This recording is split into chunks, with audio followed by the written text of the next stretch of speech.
Hey everybody, I think we're live here. FF Bowler. I watched the Holiday Double with some guy who beat the 9-game scoring record. His name is Dylan Burns, and I see him at virtually every tournament. He just won a sweeper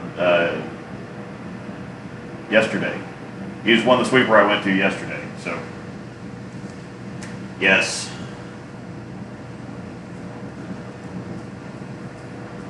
All right, let me know how it sounds, everybody. I'm waiting for a few people to filter in here before we get to the rat killing. Of course, I would never harm any animals in the production of my stuff. So, are you going to talk about the Crux Prime? Everybody wants to know about the Crux Prime. I figured that would be the case. So, yes, I will talk about the Crux Prime. I can't answer questions. I do have something special for my previews, so it's not going to be out.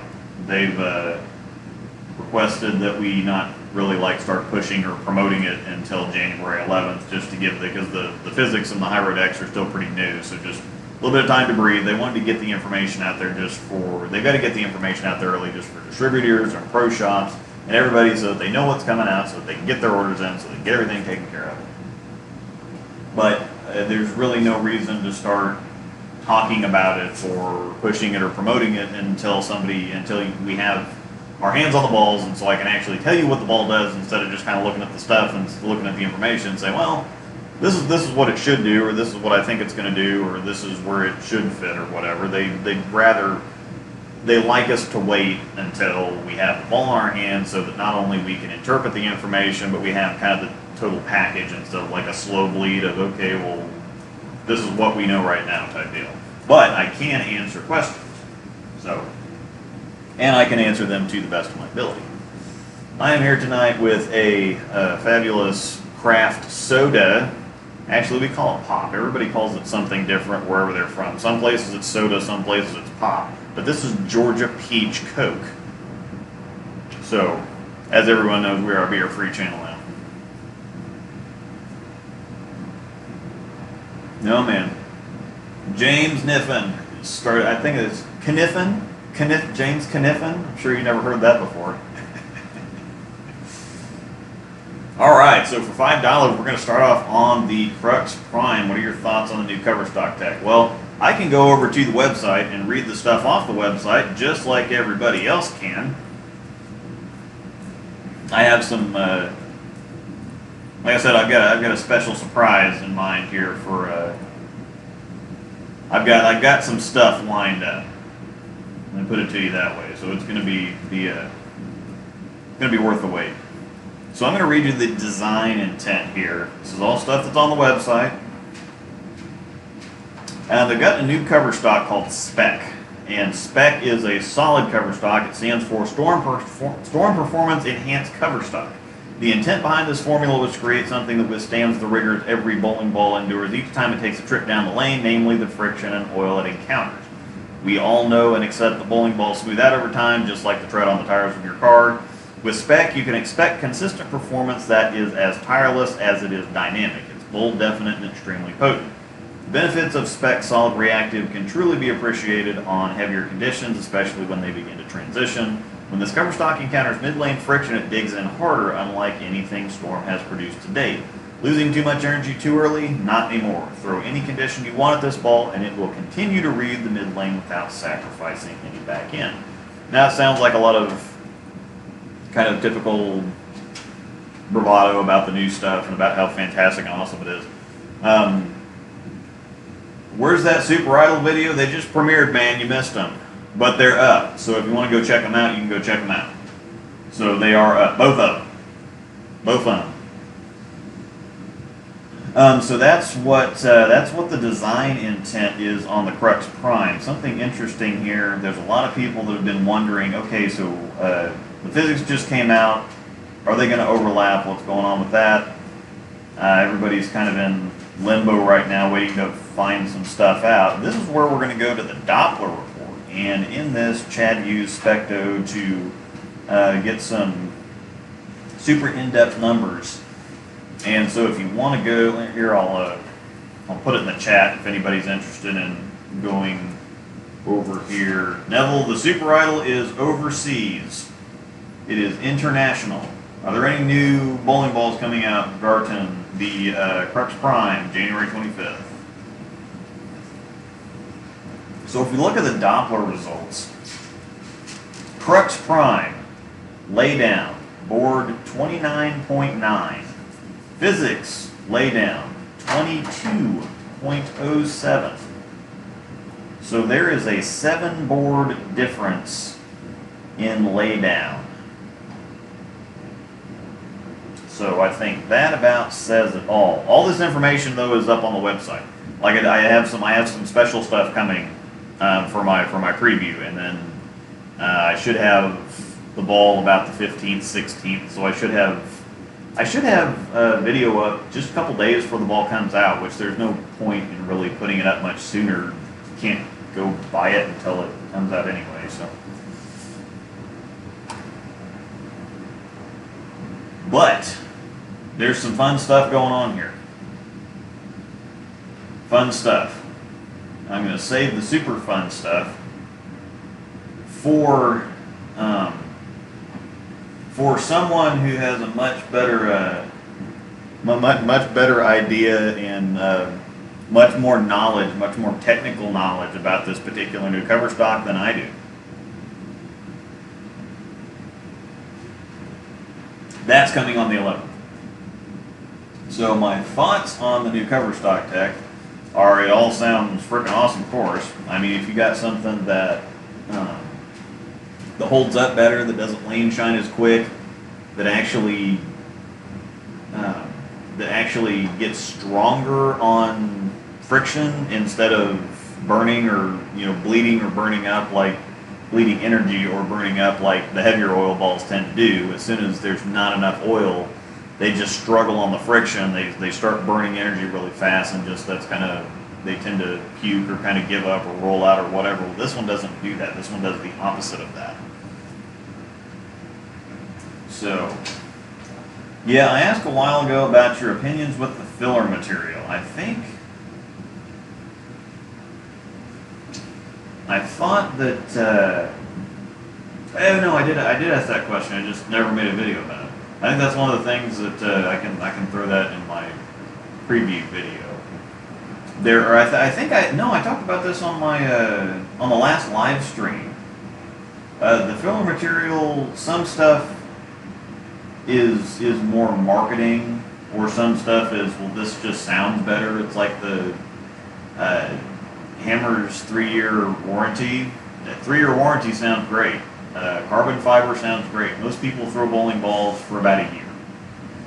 And if nothing happens to it in that year, stuff comes out so fast that some of that is just banking on people being done with the equipment before anything goes wrong with it. And some of the new filler material is saying, okay, well, there's more kinetic energy, or there's more energy at the pins.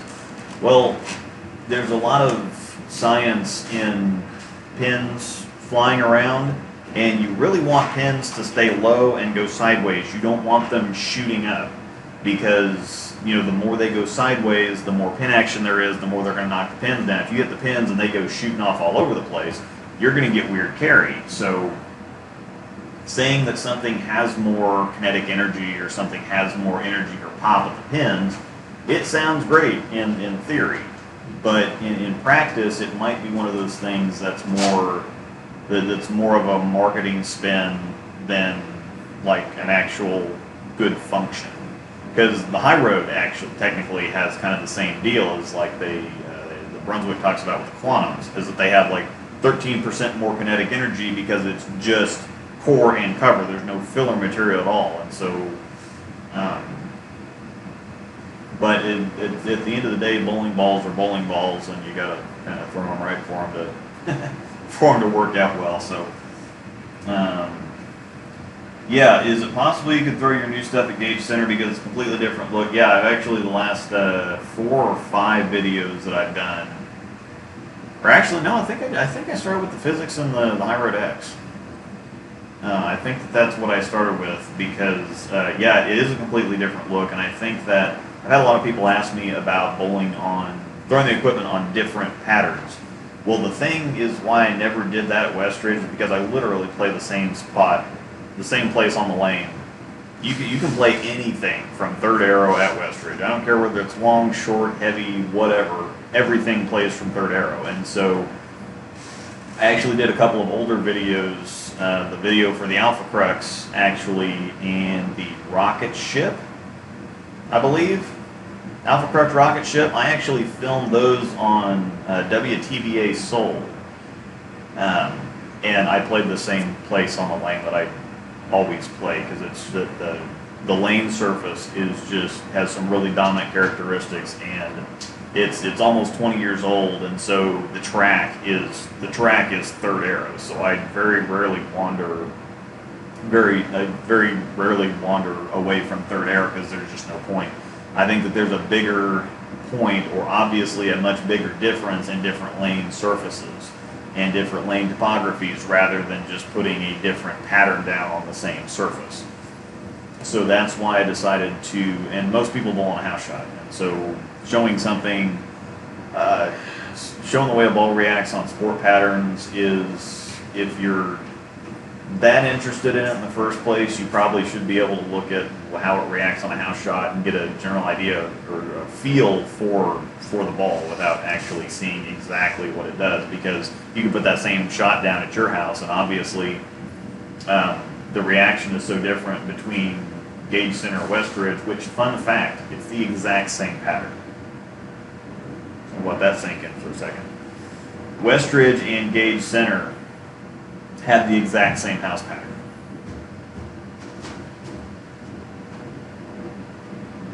Hashtag surface. So yes, all the new videos are going to get thrown at both Westridge and Gauge Center. So New Year in England, yep, and in Australia. Oh man. All right, I got questions to catch up with.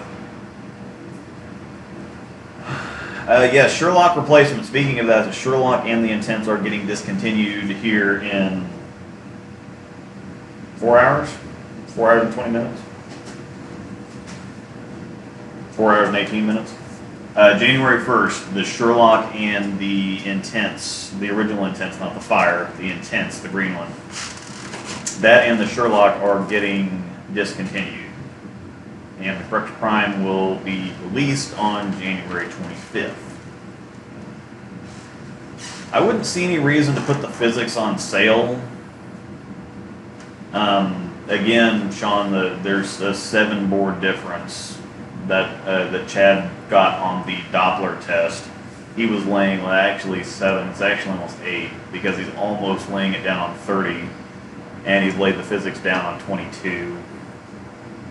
So definitely not a physics replacement. They're actually very good,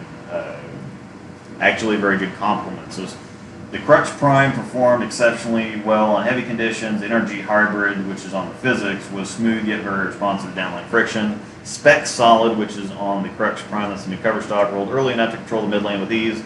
The physics was the perfect complement to the Crux Prime as the lanes began to transition. So there's a huge difference between these two balls according to Chad's numbers on the Doppler test here. So yes, I'm also very excited to throw the Crux Prime. It looks really good too. I mean, it's a really nice looking ball. It's got some heckin' nice shelf appeal there. What are some of the knocks against the Intense? The original Intense, I actually ordered another one because I really liked mine when I had it. R3S Pearl is really aggressive, and it's definitely hit or miss for some people. You've got to have the head oil for it, or it can puke all over the place, really. So if you don't have the oil for it, it's just going to chug and puke everywhere at the pocket. But if you do have the head oil for it, if you can get it down the lane, then it's great. I really am a huge fan of that core because it's very continuous, and the Intense and the Intense Fire share a lot of the same similarities as far as back-end response and the way that they go through the pins more than anything. The Intense Fire is a lot longer, and the The Intense is sharper than the Fire is, but the Fire somehow covers a bunch of boards without making a big deal about it. So it's a little weird. But thoughts on the High Road X compared to the Idle Pearl? They're completely opposite ends of the spectrum. The High Road X, the RG on that is 257, and the RG on the Idle Pearl is 249. So, which it doesn't sound like a big difference, but that's absolutely massive. You don't see RGs get much over 257, and you don't see them get much under 249. So they're completely on the ends of the spectrum. The High Road X is more a long and really archy type reaction, and the Idle Pearl it rolls a lot sooner, and it's sharper on friction. So it also hooks probably 3 to 4 boards more. Also, so very, very different balls. The Crux Prime is going to be stronger than the Sherlock. I'm not sure. I'm actually going to order another Sherlock for the comparison. I'm going to try to find an Alpha Crux too, but I really don't want this video to cost me $500 because the advertising, the YouTube advertising dollars are going to make me about 20 bucks. So now if somebody wants to donate $500, I'll definitely add in all kinds of stuff. But yeah, it could be a $500 video. I don't want it to be a $500 video.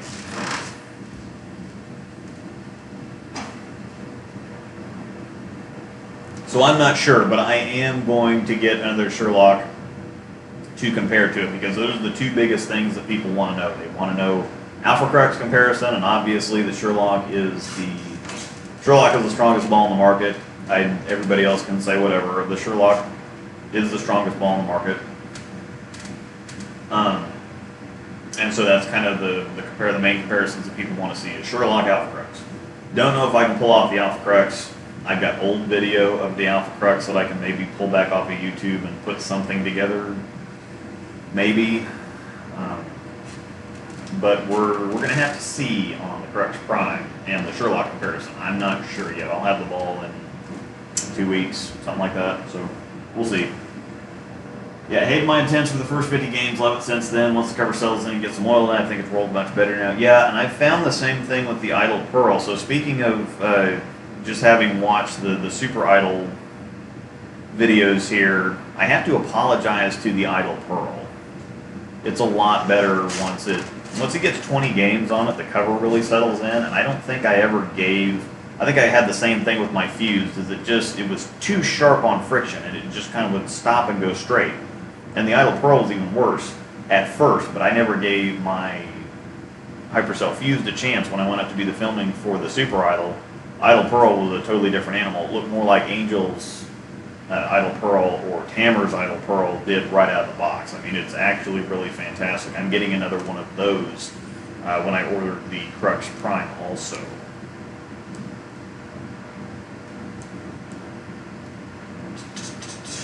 Your Pro Shop only has limited wall space, so it has limited numbers of balls on display, and every new ball is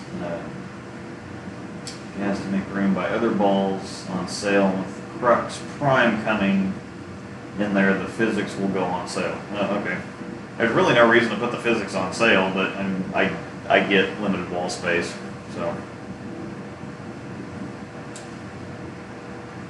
Yep. See that, but if we can't get them or sell them, why get us so excited on something that we may not ever see? There's a lot of, there's kind of like an international fan community type deal.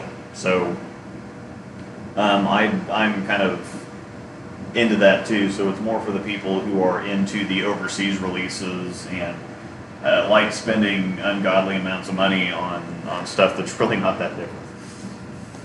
Some of the stuff, like the Marvel Max SE, is pretty different, but it's kind of like a symmetric Intense. It's kind of it has its place, but it's not all the time. Like I take it around a lot because I really want to throw it, but it just doesn't work a whole lot. It's gonna have it doesn't work a whole lot of the time. It's not the most versatile ball, and so I think that there's a lot of things.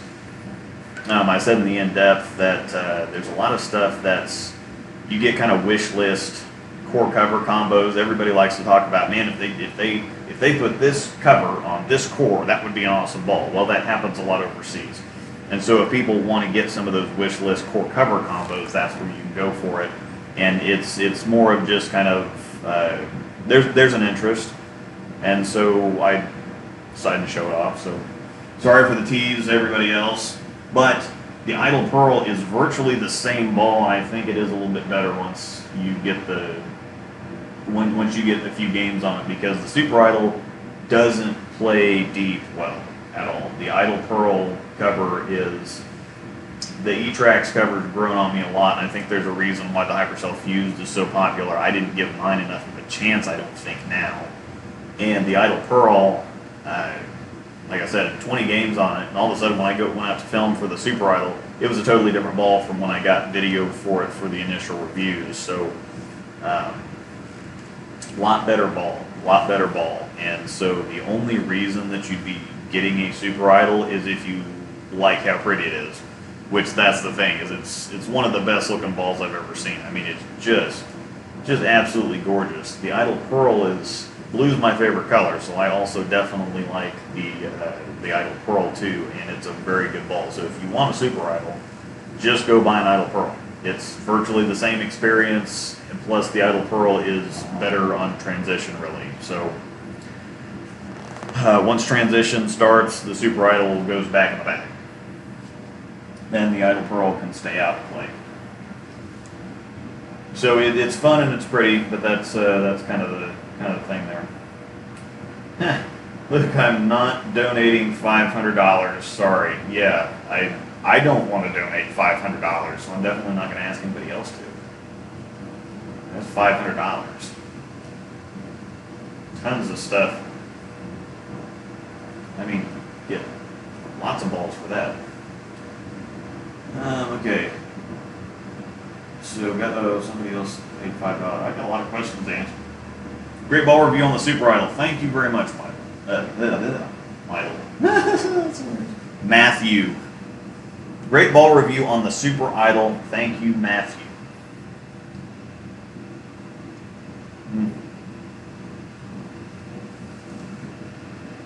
Angel's in the house.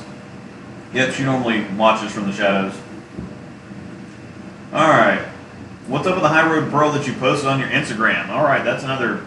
I'm trying to do the Instagram thing, and actually, Matthew, if you have a question or anything, just hit me up. You got $5 gets you some minutes. So,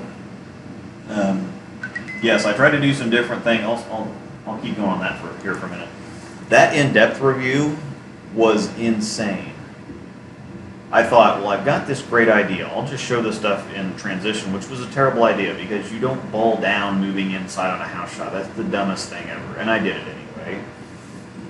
And at the same time, I thought, well, wouldn't it be great, instead of just kind of showing the overlap shots and showing whatever else, well, I'll put markers on there to show you where the ball crosses at the arrows and where it crosses down lane, because it can be hard to kind of pick up, and I've got extremely good eyesight. Not everybody has that good of eyesight, and so it's kind of hard to pick up exactly what board stuff lands on. And so if they can just kind of watch the motion of the ball and kind of pair that up with the numbers on the side, I thought that would be very helpful. It also took me forever to edit because I had to make a bunch of different slides. And when you're editing stuff, it works like... what else does it work like? I had layers. Editing, like onions, have layers. Shrek. But it's like making a pizza or something. I like pizza. Instaham. But what happens is you have to stack stuff. So the video has to go, there's several different lines of video and audio and everything like that. Well, I had to have one slide for just the black background on the side there. Then I had to have another slide that said breakpoint. I had to have another slide that said arrows. I had to have more slides that were numbered 5 through 25. And then I had to adjust and edit all those slides and photos and overlap them right and put them in the right spot. And I'd have to kind of fast forward to right when the ball crosses the arrows and then find the appropriate slide and put that in and edit that in and adjust to where it needs to be. And there was like 70 shots in that video. I had to do that I was able to put the arrows in the break point. I got that set, but the individual numbers for arrows and then break point had to be set for every single shot, and then the overlap shots I had to adjust it again. And so even knowing exactly what I was doing, it just took forever to edit the slides and get them put in for every single shot, because I click ahead until it got right to the arrows, and then I find the number slide and I get that over and I get that in the right place, and then I click ahead to the breakpoint shot, and I pull that over and I put that in, and I get that all set up, and then it was do that again for the next shot, and then the next shot, and then the next shot, and then, oh boy, now we have overlap shots. And then that was just putting the slides on there, aside from the extra video and the whatever else. So it was just never doing it again. I hope you enjoyed it, because it's never happening again.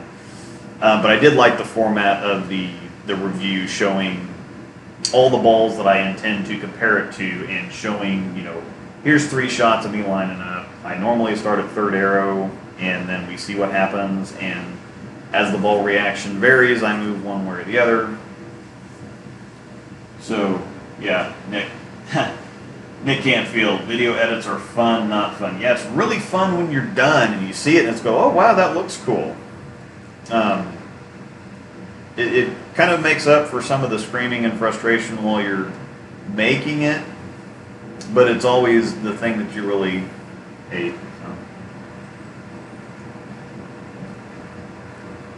Drew for $1.99, is there such a thing as a left-handed mass bias? I have no idea what that means. The mass bias of the bowling ball is just, it's on asymmetric balls, and it's that third, so there's the pin and the CG on most symmetric, or all symmetric bowling balls, and then there's pin, CG, mass bias. And so the mass bias is just something that's on the ball. It's the preferred spin axis. It's where it ends up spinning. If you just spin the blank ball, it'll end up spinning on that. It'll end up rotating as it spins until it finds that axis, and then it will just continue to spin like that. So there is such a thing as a left-handed mass bias. There's such a thing as a right-handed mass bias. But thank you for the $1.99. Everything helps. Goes towards the production and equipment and stuff, like the $1,000 streaming laptop we have here. Getting ready to get a new camera too, so hopefully I can do some of those double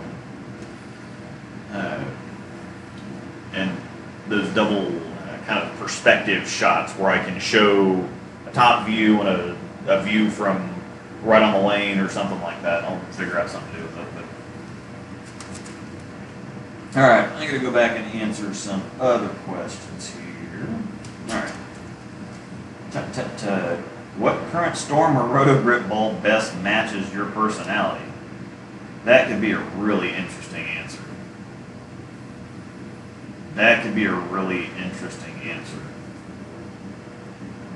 It's got to be the IQ Tour, because it's boring as hell, but it gets the job done. You can ask my wife about that one.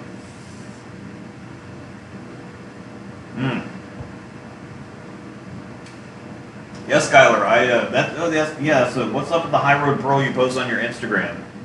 That is a lefty High Road Pearl. I bowl left-handed. If you guys want to go back and check out some of the first videos, or actually the first videos that I made, were I think for the Rocket and the Optimus Solid, and that's when I was bowling left-handed. I've had a shoulder injury, and I have a really quirky wrist twist in my backswing, and it sucks. It just, the mechanics of it make it really hard to be consistent with my release, and I just hate fighting it. And when I try to throw it the right way, it just hurts too much. I can't throw a softball or a baseball, and I just don't have the strength, and haven't wanted to mess with it really. So left-handed, I throw it a lot better. There's not the problems. It's just the left side of the lane, which no one should ever bowl left-handed. It's torture.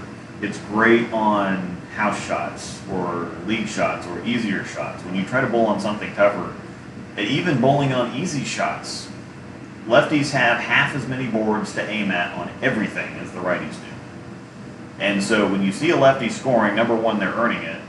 But if a lefty has 3 boards to throw at, a righty has 6.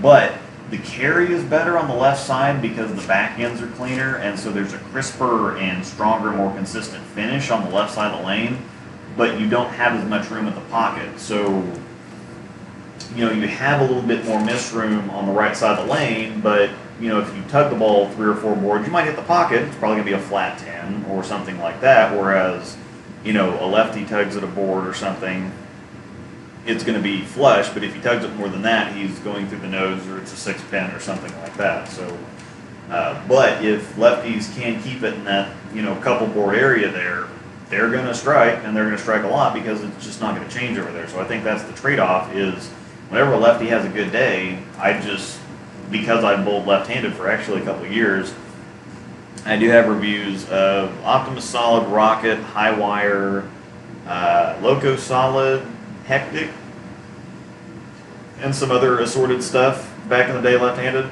So if you want to go check those videos, holy crap. Hold the phone here. $20. Lance D. Happy New Year. I figured that the L up there with $20 was Lance D. Thanks a bunch, man. That's really Happy New Year. I really appreciate that. The wife and I will probably be in bed watching episodes from season 11 of The Big Bang Theory. When I was like 7 or 8, my brother and I thought it'd be a good idea to go up to Grandma and Grandpa's house. Maybe we were 10 or 11, something like that. We thought it would be a good idea to go spend New Year's with Grandma and Grandpa. Which I don't know why, but we went up there and, we were watching stuff, and I thought, okay, cool, whatever. And about 10:30, well, we're going to bed, so why don't you guys just go get down for bed? And because they were old, they didn't want to deal with us with a couple of 10-year-olds or whatever. I'm a couple of years older than my brother, but they didn't want to deal with basically a couple of 10-year-olds running around in their house at night or whatever. So, no, you guys just go ahead and go to bed. I remember thinking, man, why didn't you want to stay up and watch the new year, watch the ball fall? It's a new year, it's Happy New Year's, it's the thing. And now it's like, I'll wake up tomorrow, it's going to be the same day it was today. And if I don't stay up and drink all night, I'm going to feel much better. I think I'm actually going to go practice tomorrow. So haven't run that by the wife yet, but I was wanting to go practice tomorrow. We'll see what happens. But thanks a bunch, Lance. That's very, very heckin' awesome. All right. Tut. Man, I've got a bunch of questions to answer. I'm going to have to answer these faster. Thanks for answering my previous. Do you have any input on the shift lock? How would it be compared to the snap lock? I don't know. I know the shift lock is an overseas ball. I'd have to, let me see if I can find it on the. Go to stormbowling.com and you go to balls, and then search your private label, search worldwide, so I can enter in shift lock. And red X core, so the lock core is the strongest core that they make in terms of, I guess it's not the strongest core that they make. It's got a pretty big, got a really low RG, and it's got a pretty big, no, it's the Rad 4 core that's in the code series. It's the strongest one. This one's pretty strong too, though. It's R3X. I don't know anything about R3X. I'd love to know some things about R3X because I like R3S, but I don't know anything about R3X because we haven't had that over here yet. But the locks all seem to be very quick on the back end. I think that seems to be a characteristic of that core, is they're all very quick on the back end. So it's probably with R3X, it's probably going to be even a little bit stronger. And what is R3X? R3X Pearl, but looks like it's polished. It just looks like sanded in the picture. So it's probably just a stronger snap lock. Is probably what it is. Because the snap lock was R3S Pearl. Man, there's some good looking overseas stuff coming out too. Secret code, phase tour, ultrasonic, IQ urethane. All right, questions. Oh boy. Yep, I'm trying. Yeah, Doppler. That sounds like something weather related. Haha. Yeah. And now you've thrown the super oil. What do you expect for the Halo burn? Halo burn should be awesome. I thought that I think the Halo was probably something I didn't give enough of a chance to also because Nick Campfield, I bowled with him yesterday. One of my buddies that I bowl, he actually does the streaming bowling channel that I've talked about a couple times, and then we actually tag teamed a collegiate tournament here a month or two ago, which was very fun. But yeah, if you haven't subscribed to the streaming bowling channel, he's got a lot of tries to make it out to as much as he can, but collegiate tournaments and stuff. And he also does the occasional sweeper that we bowl at. And of course, there's a lot of people that bowl the sweeper, Dylan Burns, namely, who was the guy that somebody said earlier at the Holiday Doubles set the all-time 9-game USBC scoring record at that. He bowls a lot of those. PBA pro Brad Miller, who's from the Kansas City area, he's getting into things. He finished 21st at the U.S. Open.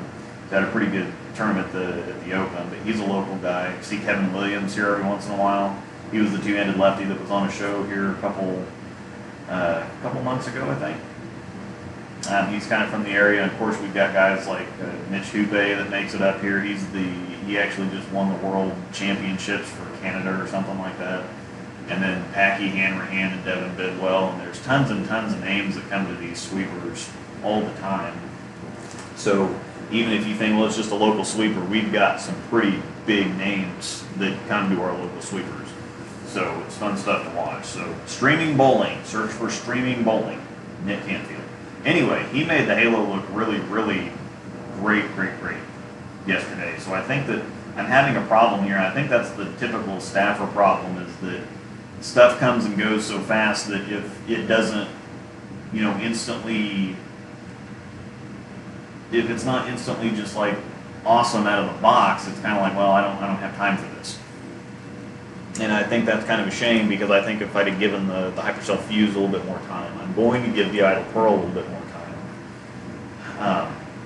Or something like the Halo, which initially it's kind of like, it's okay, but I'm not going to get a whole lot of use out of it, and I like the Idle better. Well, I think that I really like that cover. So expectations for the Halo burn, man, holy balls. Excuse my language. Another $20. Heck yeah. James Kniffen? James Kniffen? Lance isn't winning this donation battle. What's in your league bag right now, week to week? The IQ Tour Solid always goes. High Road always goes. Physics always goes. What's the other one? I was throwing something else the other day. I'm going to have to go look.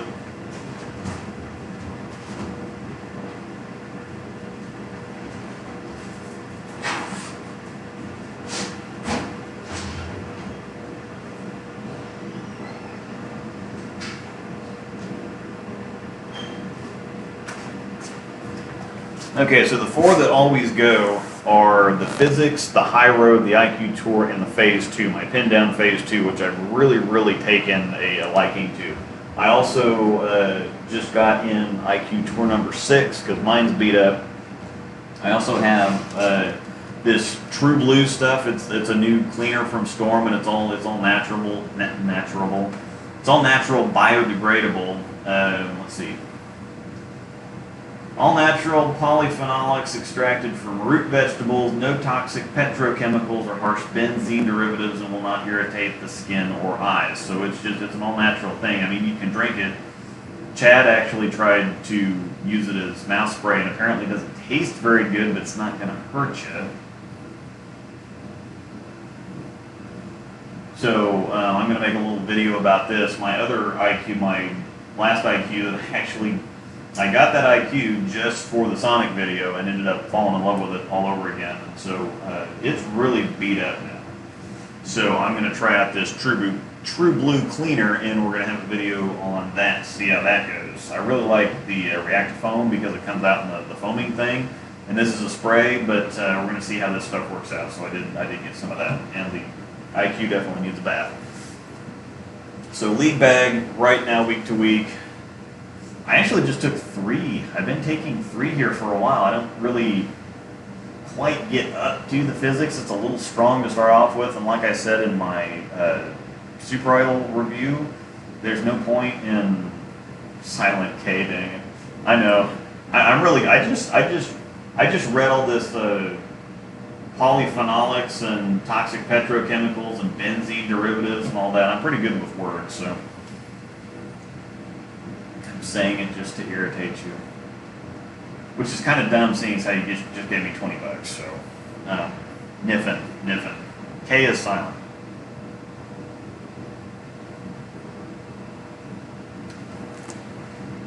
Anyhow, so yeah, if I just took 3, IQ Tour, Phase 2, High Road. Those are really the only 3 that I need. I take other ones just in case I feel like throwing them or want to throw them, but that's just kind of the story. Lance D on the messenger. All right. Oh dear, I'm really backed up on questions here. Okay, back into the shift lock. Compared to the snap lock, should be just a little bit stronger snap lock.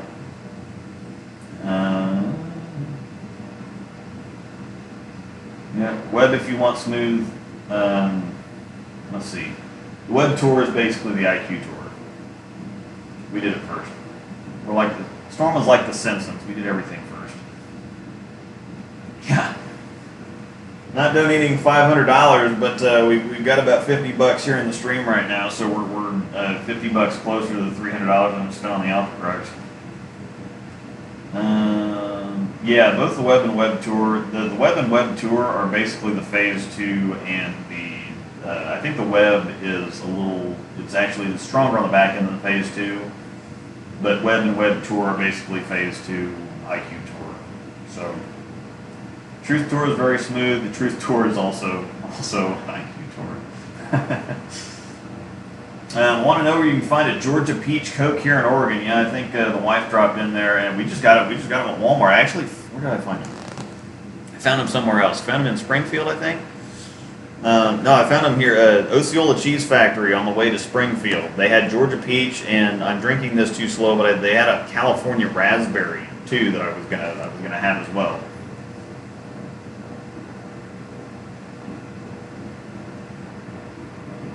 I don't think it's a regionals. I think it's a special.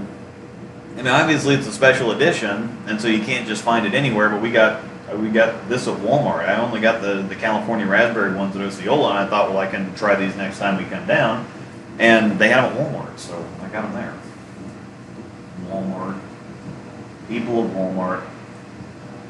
Yeah, the Prime, Virginia, the Prime looks really good. House gets a lot carry down certain nights would be a good ball for Roto. Storm from the back end to get oil carried down, especially some people in my league use urethane, which drives me crazy. Tom Patton. Yeah, there's a guy around here that he can't stand urethane. It just wrecks stuff. The physics, as long as you keep the cover fresh, I like it better with some lane shine on it. But if you're trying to dig through something, carry down, we're going to see what the Crux Prime looks like. It's supposed to be pretty good for that. I know that Sherlock's getting discontinued, but that's something else, or something it's got some tip on the back end, even carry down, and that E-Trax cover on the Hypercell Fuse and Idle Pearl seems to, for being shiny, they seem to do really well on carry down. So. Just got the Radical Ludicrous on sale because of upcoming releases. Hey man, if you can work it like that, work it like that. Alright. If you get $500, I want my High Road Active. Yeah, we're still looking for a High Road Active. Because, yeah, it's another international ball. It's basically a High Road Pearl, but it's silver and like emerald. So it's really cool looking. Yep. What do you think of Fox showing all the different specs of the bowlers during Super Clash? I think it's great for the guys like us who get into the technical stuff. I think it's probably a little overwhelming. I actually haven't seen last week's show yet. I've been busy editing Super Idol videos, and I just haven't quite gotten around to it. But I'll have to go look and check that out. I definitely want to watch. But showing the different specs, it's the information age. You can I used to do book reports for school where I actually had to go to the library and read the book, like most of us did. I think there wasn't Google to just, okay, well, the Civil War, let's type that in and see what happened there. No, you went to the library, you read a bunch of Civil War books, and then you did a book report. You didn't go on and find the Cliff Notes and type it right on here and have it done in 10 minutes. Yes, Luke did get me a new Nano. I got her a new IQ Nano. IQ Tour Nano. That was $200. That was actually a pretty nice deal on that too. Thank you, Josh Schumann.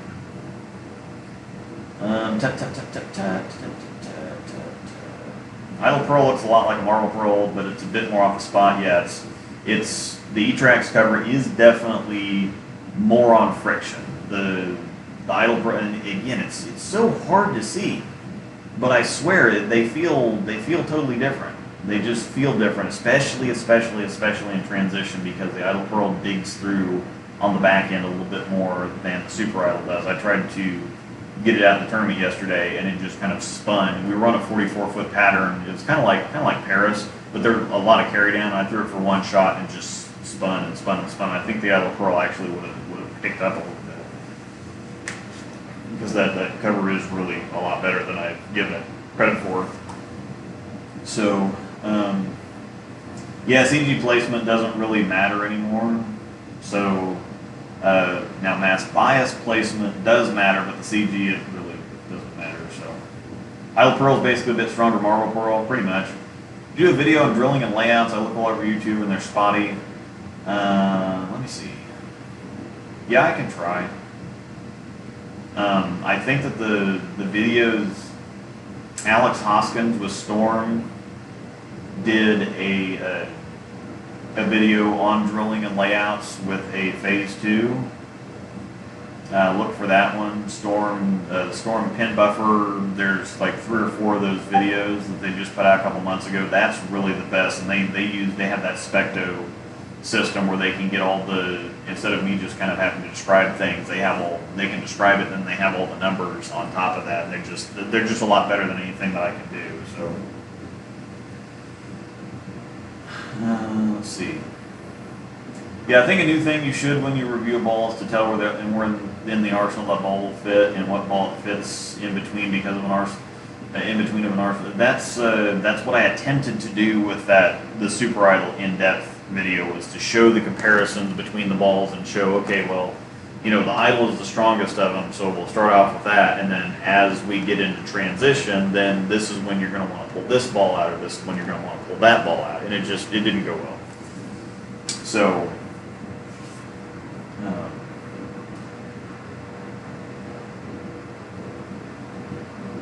the IQ Tour, here's the secret.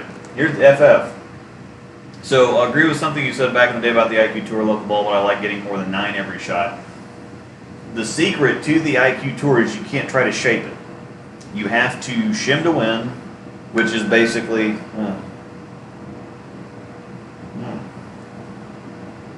Okay.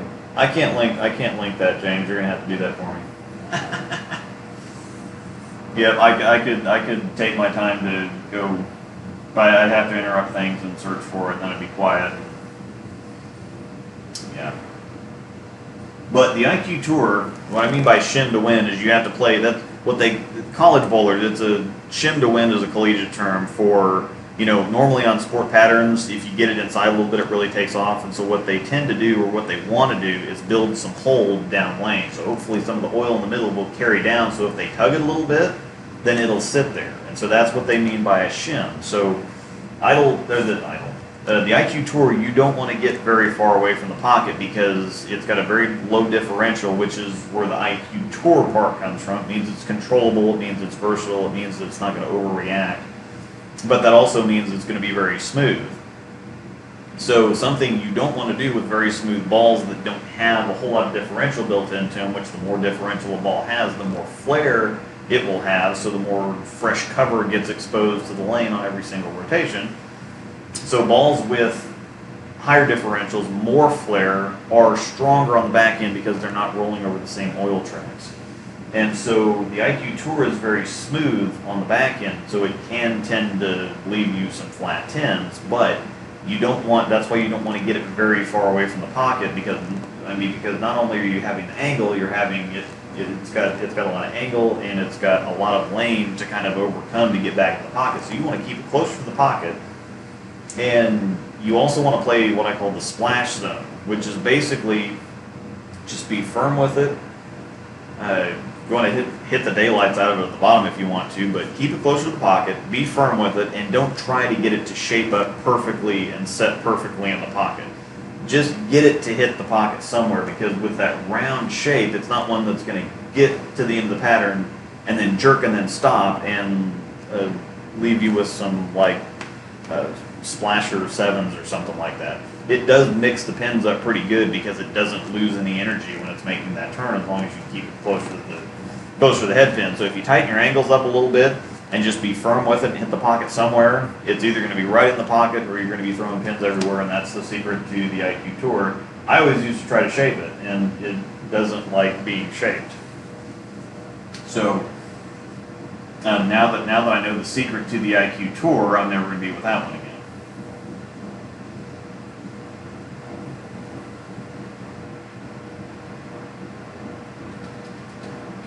Alright. Carry may be better for a lefty unless you're throwing the halo. Been very disappointed with the carry on that ball. I think it's probably an angle thing. The nano cover is very smooth. I don't think lefties really don't need stuff like that, I don't think, unless you're on a crap load of oil, because yeah, I can see where it's with as firm as the back ends are, I wouldn't see any need for a lefty really to throw a halo. Maybe an idle, not a halo. I don't think lefties in general, I don't think really need asymmetric stuff, because they don't need the help on the back. There's plenty of back end there. Lefties, more than anything, really want to tame the back end down. They don't want any extra help on the back end, so it's not terribly surprising that a halo doesn't look very good. So, oh dear. Norm's got the best questions. Hey, would you rather be a K-State fan for an academic year or bowl an entire league year using only the winner matchup Pearl and Hustle Say? Yeah, well, yeah, a K-State fan. That's an easy choice. The winner I could probably get along with. Matchup Pearl, heck no. Hustle Say, heck no. Yeah, my best friend's on EBI regional staff. All he does is ram EBI balls down my throat.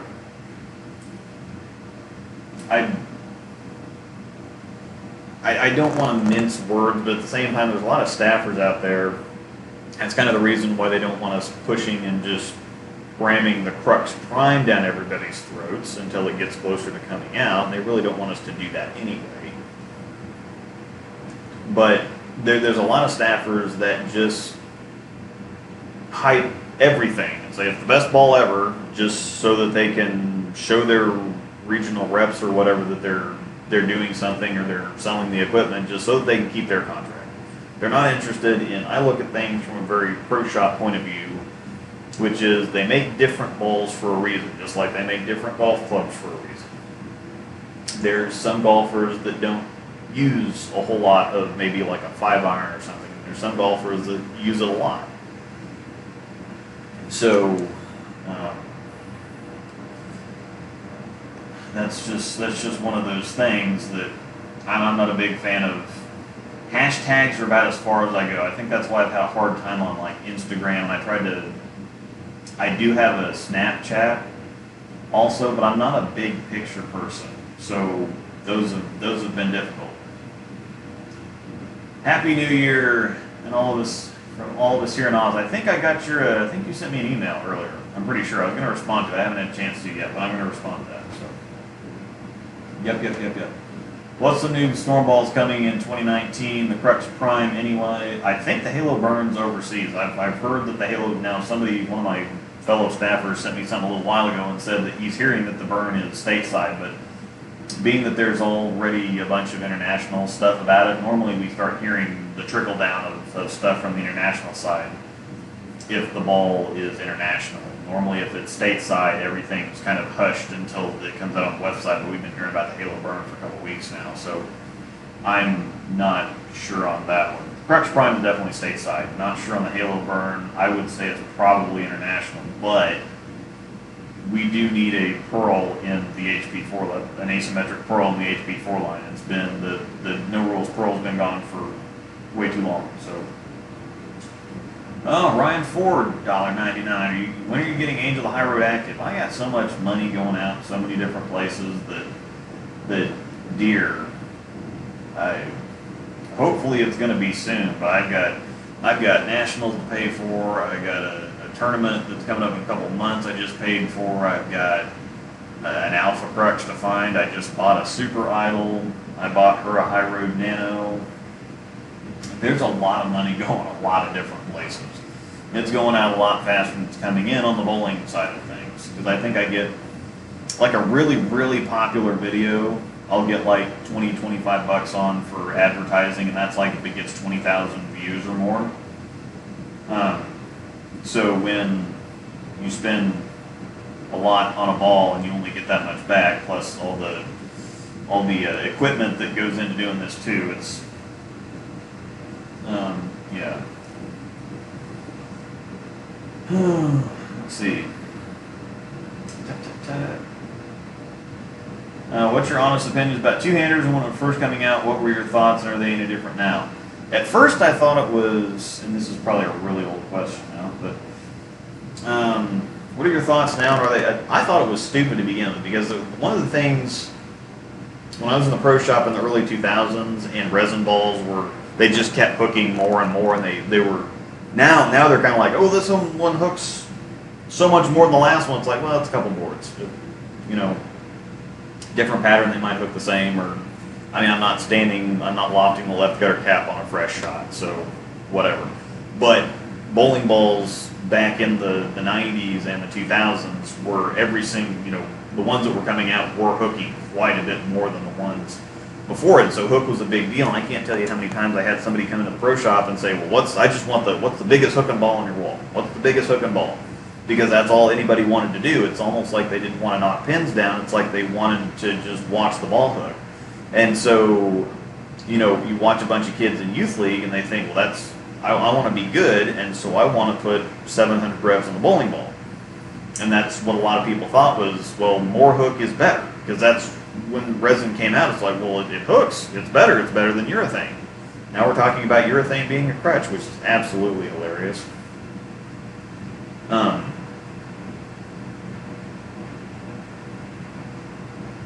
And so, hearing about it to begin with, I thought, well, whatever, it's just people, it's just like no thumbers. It's like people just want to hook the ball more. But then I saw Oscu was the first one to make a TV show at the U.S. Open, I think, a long time ago now, 10 years, 11, 12 years, something like that. It's been a while now. But I was actually really impressed with how good he was at it. And then Belmo comes out, and then he's really, really good at it now. Oscu's better, and you see guys like Kyle Troop that are getting out there, and Simonson, and the crazy things that Simonson's doing. I really like it because it's kind of progressing it. Everything changes. And I think that there's a lot of the traditionalists that aren't happy with it because it's not the way that the game was meant to be played. Well, people 20, 30 years ago didn't drive a golf ball 375 yards either. My dad does a lot of field marshaling for the minor league PGA tour, the nationwide tour or whatever, and he says it's the craziest thing he's ever seen. Guys will get on a 370-yard par 4, and they won't hit their driver because they don't want to overshoot the green. Like 375 yards used to be, a really good drive, and then you'd use a wedge to get it the rest of the 30, 40, 50 yards in or something. Now these guys are just driving this stuff on the fly. So everything changes, and I think that two-handed bowling is just kind of the natural evolution of things, and there always used to be a balance between, generally you would have, there's a trade-off The more power you have, the less control you have over that power, and the more control you have, the less power you have. So, I mean, somebody like Walter Ray, all he leaves is 10 pins. He hits the pocket all day long, but he just doesn't have the power that his other guys do, so he leaves 10 pins all day long. But then you would see the guys like Bob Vespi or something, which is going way back, and he'd throw pins all over the place, but he's also take 4 out of the middle too on a bad shot, where Walter's bad shot is a 10 pin and a spare. So I think that two-handers are just fine. I think that they found a better way to do it. They found a way to increase both power and control at the same time, and that's kind of where the game is at right now. It's a power game. I think they found a better way to do it than people are mad. So, all right. Oh, all right. I caught up. No, I didn't catch up. Dang, nabbit.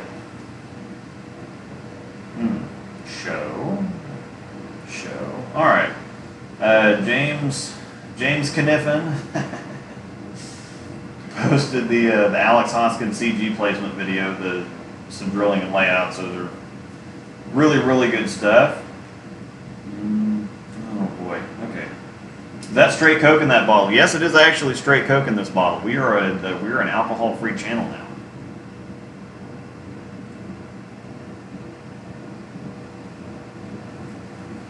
I have just gotten to the point where I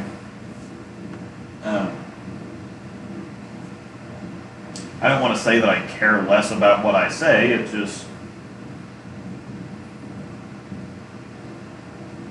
just some things are the truth, and that's just that. So, what would you recommend to someone who hasn't liked the Halo, tried more surface down to 1,000, have even just plugged and put a new layout, still doesn't get through the pins well at all?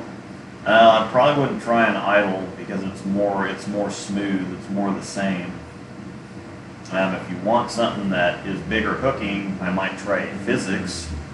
I think that would actually look pretty good on the left side. I think that the Halo and the idle are just, that cover is super, super strong nano, and so it's really early and really smooth on the back end. So I don't think that Halo or idle are going to be up your alley. The physics might be. So.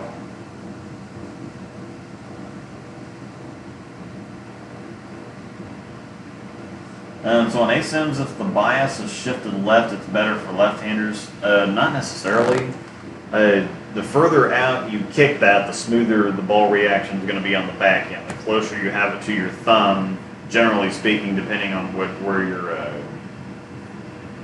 your axis point is. Generally speaking, the closer you have it to your thumb, the sharper the back end reaction is going to be, and as you kick it out further, it's going to make the reaction smoother on the back end. So there's not really, there's a lot more that goes into it than that. So, Storm Roto Balls, best, worst, meh, and personal favorite. The matchup Pearl is one of the worst balls I've ever thrown, period.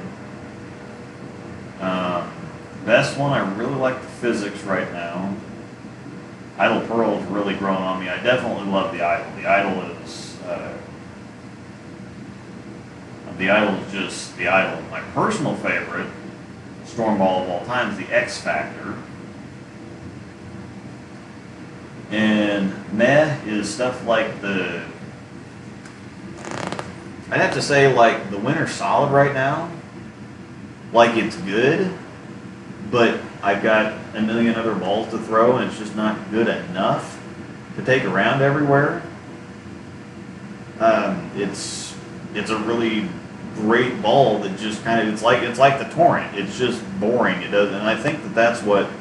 So it's kind of like a phase 2 type deal, where when it came out, nobody really paid attention to it because it's like, well, it doesn't stand out or do it. It's not like really early and chuggy. It's not really long and flippy. It's just kind of a little bit stronger IQ tour. It's like whatever, but then everybody's using them on tour now and finding out that they're not exciting, but they get, again, like me, they're not exciting, but they get the job done. And that's kind of the Winter Solid right now. Is I should still be throwing it, but it's just not terribly exciting. So it's a great ball that's still just kind of meh.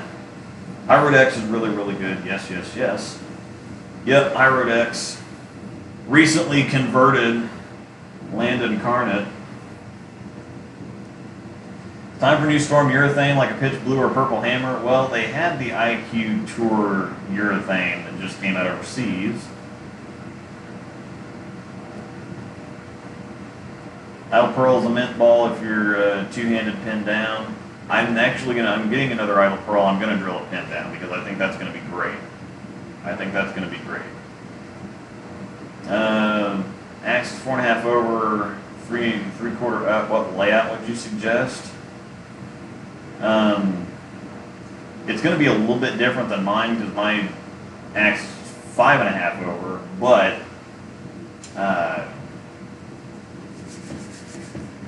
I like now mine is 75 by 4 7/8 by 55. You'd have to do the numbers on yours, but drilling out the pin, putting the pin in the ring finger and kicking the CG out a little bit, probably make it a stronger pin for you, probably like 4.25-ish. So, but I think that would work because mine goes just a little bit too long. I like the layout, but I can't use it a whole lot because it pushes down the lane really long. So I think that same hole placement, which would make, for your axis point, would make the layout a little stronger. I think that would be just nails. It's a good time to use an ASIM ball for two-hander. I never feel like I need to use one, but people tell me you might need one for really, really soupy conditions. So when it's just really, really wet, that's when you might have a use for one, but there's a lot of stuff that I have in the occasional use for that I don't get to throw much. The Hectic is one I used to throw that all the time. I really liked it. I still really love it. I just never, ever, ever get a chance to throw it. I don't get down past the high road much anymore, so it's just one of those things that if you don't use it a whole lot, you don't see a use for it, it's kind of hard to justify a ball purchase when you're not going to use it 95% of the time. So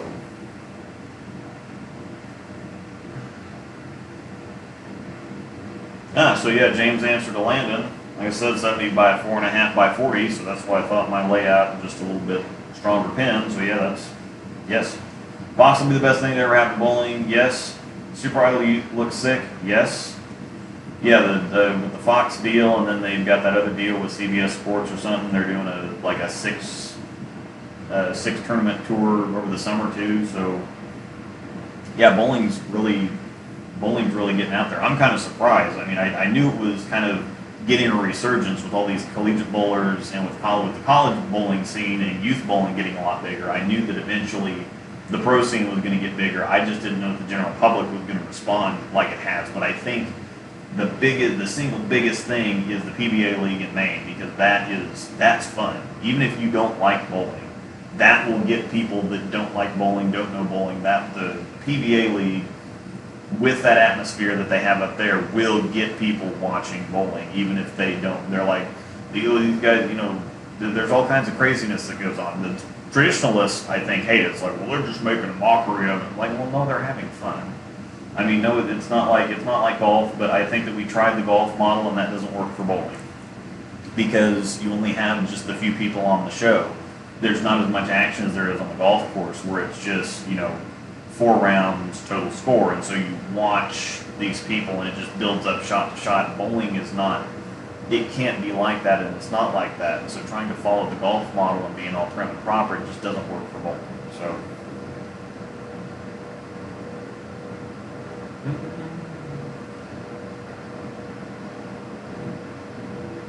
yep, FF, totally agree. Every time I leak it a bit right, use too much angle, it's 10 pin every time. Yeah, IQ Tour just doesn't like angle.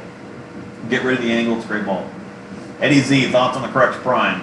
We talked a lot about it at the beginning of the live stream. I don't have the ball yet, and I'm going to have, I've got something special in mind for my preview video that will hopefully be out.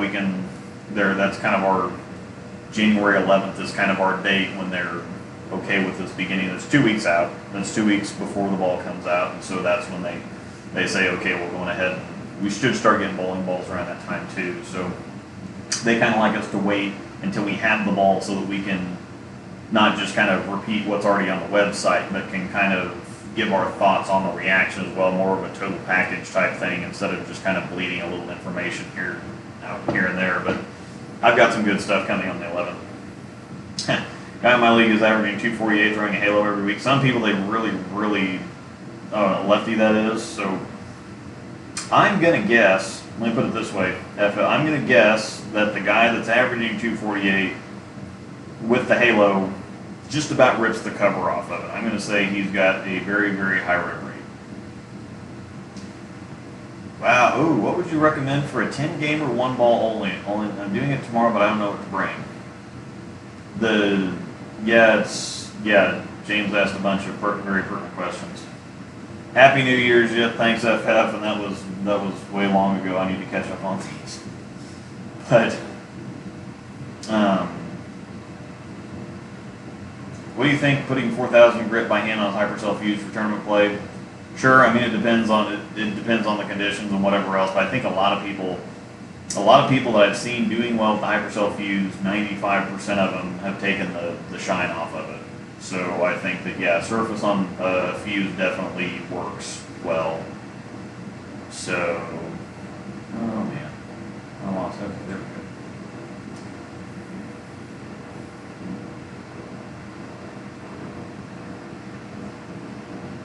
Yeah, Happy New Year. Luke will see the same in about 30 minutes when he sees this. I'm trying to catch up. Yes, James, $2 more. Still winning the donation battle. Lost his first show, 0-4 U.S. Open, lost the first match. Yep, I do remember that, but he was pretty impressive doing it. So, when you go slow, boy, Norm from Discord. And that's just the best name, too, Norm from Discord. It's simple, it's efficient, I love it. When you go to sleep at night, do you think your bowling balls come to life much like the toys in Toy Story? I think the High Road would be voiced by Tom Hanks and the Code Red by Tim Allen. Man, we got to think up voices. We got to think up who would do the voices for stuff like the physics and the idol and the idol would definitely be Jean-Claude Van Damme. Let's get to that.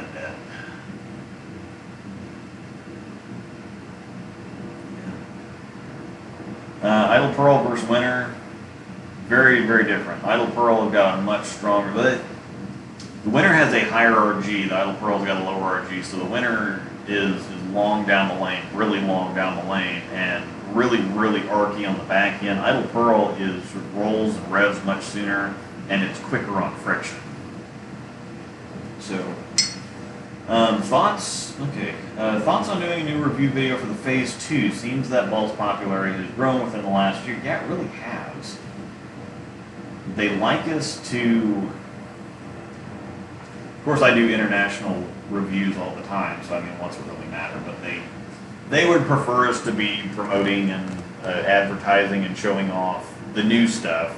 But yeah, the Phase 2 has been all over the place. People are throwing it on TV, and I think it's really funny that when the original Phase came out, it was really different, and people didn't really like it. And so when the Phase 2 came out, it was kind of like, whatever, a solid version of the Phase, and it doesn't do anything special, so whatever.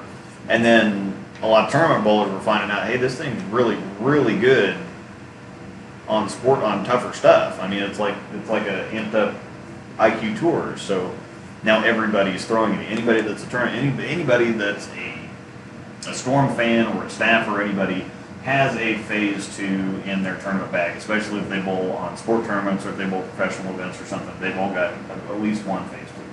What's your opinion on pin down drilling for speed dominant players? Probably not a good idea unless you want to keep your angles closed. Pin down drillings will make the ball smoother, because what it has to do with mostly is you're taking weight out of the top of the core when you drill pin down, because everything gets shifted up to where most of the drill, where the holes get drilled at, is taking weight from the top of the core, so it's kind of smashing it a little bit, making it a little bit more rounded, so it's reducing the differential. And so pin down balls, they're not earlier and smoother, they're just smoother. So whereas pin up balls will go a little bit further down the lane and be sharper, or they won't go further down the lane. They're just going to be sharper on the brake, sharper at the brake point, and the pin down stuff tends to just blend the back ends a little bit more. It's just smoother off the spot. So generally, high-speed players need help on the back end, not smoother. But at the same time, you can kind of get yourself trapped, especially on house shots, because if you stand a little bit too far right, it's going to take off early. If you move just a little bit in, it's going to sail all the way down there. So a pin down layout, if you're intending to play really straight, might actually help you kind of control your angles a little bit. So it would depend on the ball and kind of depend on your conditions where you play. But Silver, what's up with the High Road Pearl on Instagram? I'm trying the lefty thing again.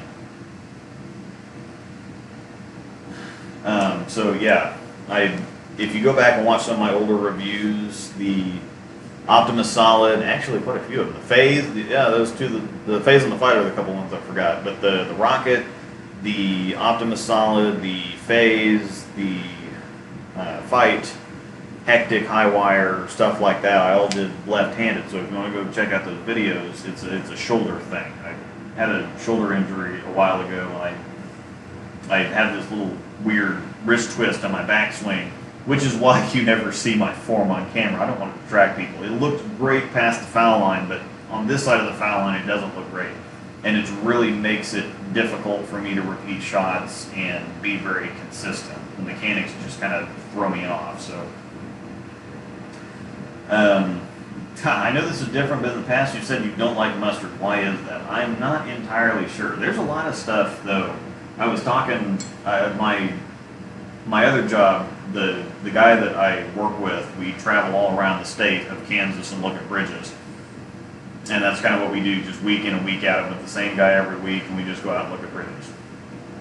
And he's a vegan, so we talked a lot about, he's the coolest vegan on the planet, though. So we talk a lot about food. He's just become a vegan in the last couple of years, and so he'll still talk about, yeah, I remember chicken. It was, when we still ate chicken, we do this, and so we talk about recipes and stuff. And I told him there's a lot of stuff that I don't know why I didn't like it when I was a kid, but like sour cream, just because it was called sour cream, it sounded like it was going to be like spoiled milk or something. So I'm like, no, but I hate sour cream. And I tried it a few months ago just because it was, I like a lot of stuff. I think a lot of people are picky as kids, and then they find out, oh, this stuff's actually pretty good. Like salad, I couldn't stand salad when I was a kid. I really like salad. And there's some things like celery that I still don't really care for it too much. And mustard, I don't know. It's just got that and pickles. Like I think it's a vinegar thing. I don't like vinegar at all. I know that there's no vinegar in mustard, at least I don't think there is. It's just a strong taste that I just don't care for, and I didn't like it as a kid. And there's still some things like I don't put sour cream on anything, even though I tried it. I'm like, well, wow, this is really good. I just never got used to putting sour cream on things. So just like I like ketchup on my fries, just not on my hamburger. It just doesn't taste right for some reason. The same way that, like, the KFC Famous Bowl, I have to eat it with the plastic fork. Like, if I try to eat it with, or if I bring it home and try to eat it with a regular fork, it just tastes different. Don't ask, I don't know. And yes, this is just Coke. This is just glorious Georgia peach Coke. Mayo, I hate mayo, but I like dips that mayo is in. I can't see. It smells like mayo. Smells like sulfur. It smells like it smells like dog farts after you've given them 20 boiled eggs or something. I mean that's what it smells like. So we're talking about this on a bowling live stream. Yeah. Let's see. Agree with your golf stands for PBA. I don't know how you know much about the UBA, but that's why I love it so much. We are allowed to talk a ton of trash and just have fun while being competitive. And I think that's just the bowling. I think that's just bowling. It's a blue collar sport. Golf has always been kind of the rich man's sport or the white collar sport. Bowling is just for everybody. I mean, you don't have a whole lot of people unless you're into golf and have your own clubs. And you don't see people, going out, and unless it's putt-putt, you don't see people, let's just go play golf, let's rent some clubs and, whatever, and go out there and, chase the ball all over the place. Well, I actually, when I was practicing a couple days ago, on the lane next to me, there were two couples, and they were doing all kinds of stuff. They were spinning around and they were throwing it between their legs and whatever else. And they were having a bunch of fun. And they probably, they were trying to be. I mean, I was practicing, and my wife was taking some video, and so they were kind of respecting my serious time or whatever. But at the same, they were having a lot of fun, and so one of them, he threw it between his legs and left a 5-pin. And so I said, you know what happens, when, what the deal is with the 5-pin, right? And he kind of looked at me funny to begin with, but then he realized I was not being a douche with him. And so I said, well, you know what the deal is with the 5-pin? If you miss the 5-pin, then you have to buy everybody, that pin in the middle, it's in the middle, it's hard to miss. If you miss that pin, you have to buy everybody else at the table a round of drinks. And he kind of looked at me funny because I'd been, getting video and, trying to bowl serious and whatever else. And so he kind of looked at me funny. But, we kind of, talked and joked a little bit back and forth while I was practicing, and it was totally cool. They were having a lot of fun, and that's what you want. You want people having fun bowling. And I think it's one of those things where I can have my super serious time, and they can be spinning around in circles and trying to spin around twice and throw the ball, and then spin around 3 times and throw the ball, or spin around and then throw it between their legs, or whatever. And we can coexist on the same pair, and it can be awesome. And it was really, they were having fun, and I was getting some practice in, and it was keeping me a little bit loose, just kind of joshing back and forth with them, and it was a good time. So, urethane, ruining the game. That's the funny thing. Urethane sucks. Everybody hates urethane. But man, when it's good, it's good. I think it's great for higher rev people, and the two-handers, urethane is just almost unfair. But that's the funny thing, is that resin came out and it's like, oh, urethane's outdated and it's old and it's junk, it's old technology, you don't want to use that. And all of a sudden, urethane, because it's so super controllable, they can play straighter, they can keep their angles closed, they can stay close to the pocket, they can hit the crap out of it, and it just kind of zings down there, and it hooks at the same spot every time and just kind of eases right into the pocket. And so it's perfect. I don't think it's ruining the game, but yes, you should do a new review at Gauge Center with old equipment, especially with Phase 2. It's a great ball. Personally, my 300 ball is spotty bowling pin placement, so I love it. I wish I could hold on to the ball. Yeah, urethane gets really, really wet and oily and slick, and man. Yeah, I bet a Phase 2 would murder Gauge for everything. Murders Gauge for me. I love bowling there. I've always it doesn't matter. Their topography is great. It's all like solid concrete foundations. The lanes are perfectly flat. It's just awesome.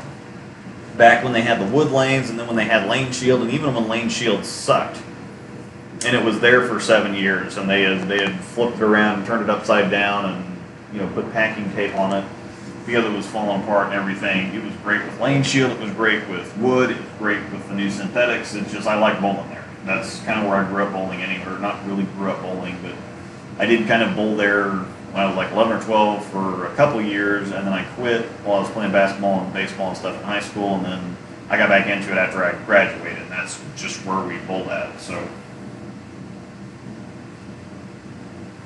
yeah, the Phase 2 is just great. Mustard sucks, to be honest. Yep. And I put ketchup on my hot dogs, but it will not go on my burgers. If you change the surface on your balls, do you like to do it by hand or on a spinner? What are the major difference between the two in ball reaction, if any? When you change it by hand, usually the surface is rougher than it is when you use it on a spinner. And most of the time, when you do it on a spinner, you do it with water.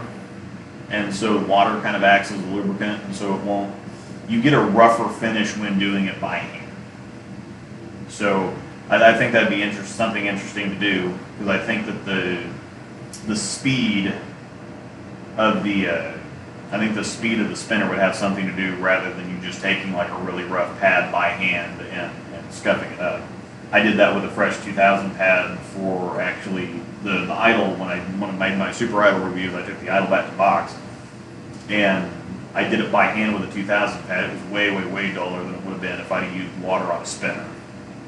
So I think it's just, I think if you do it on a spinner, you can get it a little bit more consistent, because doing it by hand, you're just kind of rubbing it around all over the place, and it could kind of vary back and forth or not be entirely consistent. On a spinner, at least you can just, okay, we're doing this side, now we're doing this side, now we're turning it this way, and you get all, it's just more consistent doing it on a spinner. But I do think that it's rougher if you do it by hand. I live the west end of the state. Oh man, I caught up with all my, sweet, caught up with all the questions. Heck yeah. Let's see. It's only 9 o'clock. When you change the surface on your bowl, I read that. Where I live on the west end of the state, loves bowling. They're very white collar, and a lot of Wall Street millionaires bowl. I personally think that urethane, especially the storm linings and updates, taken better with other bowls like Black Widow or True Motion. Black Widow urethane. Yeah, the ball storm needs to answer to is the purple. The purple hammer is everywhere, and it's really good. It's just urethane, but the purple hammer is really good. Yeah, the Black Widow urethane it either works really well or it doesn't work really well.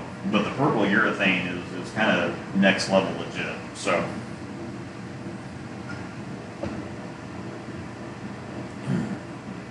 all right.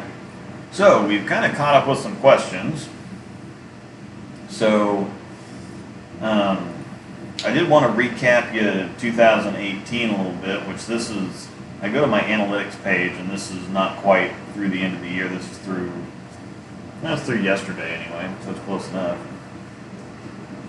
So this year, for my videos, for all you guys watching, we had 3,127,852 minutes of watch time. The average view duration, or the average length of time that people watched, was 2 minutes and 46 seconds. The total number of views, 1,126,028. We got 3,228 new subscribers this year, which almost doubled, because I think I had like 1,800 at this point last year. Maybe it was a little bit. Well, no, it had to have been more than that, because we've got 5,500 now. So, yeah, we definitely doubled plus, because I think, yeah, I must have had like 200 or 2,200 subs. Now we have 5,500. We got 3,000 new ones. People left 6,139 comments, and unless it was if it was actual question, I try to answer them all. Unless it's just, I get a bunch more on Facebook and Messenger and Instagram and Instaham. And I don't get a whole lot of stuff on Twitter, but I don't post a whole lot on Twitter. But yeah, 6,139 comments. I answer all the questions that I get. If YouTube notifies me, I saw one on a video the other day that somebody left me 11 months ago. I answered them once I found it. Don't know that it really helped. 9,990 likes, 421 dislikes. I don't know what those people were thinking. My most popular video of the year, drum roll please, the Storm Sonic video review, followed very closely by the Hypercell Fuse and the Drive preview, which that's hilarious. My Storm Sonic video got 28,693 views. The Hypercell Fuse got 28,464 views. And the preview for the Drive got 28,172 views. The actual video review for the Drive, where I actually show ball motion, only got 19,000 views. Codex, 26,000. Intense Fire versus Hypercell Fuse, 24,000. Halo, 22,000. Physics, 22,000, which that's actually pretty good. 22,000, I just put it out a couple months ago, so happy with that. Idle, 22,000. Hustle HYB, 19,000. That's interesting. Normally, the lower hooking balls, people don't really go for stuff much under Masterline or HP3 stuff anymore. If it's not like a high performance ball, people don't pay much. tend to pay too much attention to it. I've got double the views on my idle pearl video that I did on my winter solid video. So. Another thing that we're trying to get up a little bit, views by gender, 98% male. Top geographies, 88% of the videos, United States. South Korea, 3.6, Canada, 1.4, Singapore, 1.4, Japan, 1.3. So I'm getting a lot of, I used to get emails from people from like the Philippines and South Korea and all kinds of stuff. I don't get quite the traffic on that anymore, but I do get the watch. I mean, the 3.6% of my views were from South Korea. So out of the 1.1 million or whatever, 30-some thousand, almost 40,000 of those views were, if I did math right, yeah, 40,000 views were from South Korea. I should probably learn South Korean or Korean. All right. Oh boy. Let's see. Did you ever crack a ball while detoxing? No, never. Balls shouldn't crack during detoxing because it's a lot safer to do because the water is warm. It doesn't exceed the manufacturer recommended temperatures, which some of them, the maximum recommended temperature, max temperature that they recommend the bulb getting to is 125. Some of them are 140, and we ran the detox at 120. It really just provides a medium for the oil to go out into. Also, it keeps the ball wet while because it's in a water bath, and so when the oil comes out, it gives something for the oil to kind of disperse into. And having warm water kind of helps loosen up the oil a little bit and helps it flow a little bit better. And it only takes a half an hour to get the oil out most of the time. So, Tobias, what did you think of the shot yesterday? If you were at the tournament that I was at yesterday, the shot was really, really easy on the fresh, and it did exactly what I thought it would do. It burnt early, and then the back ends got really soft, and I didn't throw it good. I didn't throw it terribly yesterday. I didn't throw it good enough. So it's one of those things where every single time the ball left my hand, I'm like, that's going to leave a 10 pin, or that's going to be a 4 pin, or that's going to be. It was just bad enough that I knew it was going to be close enough to make me mad that it wasn't, going to get the job done. So I made it a lot harder than it actually was.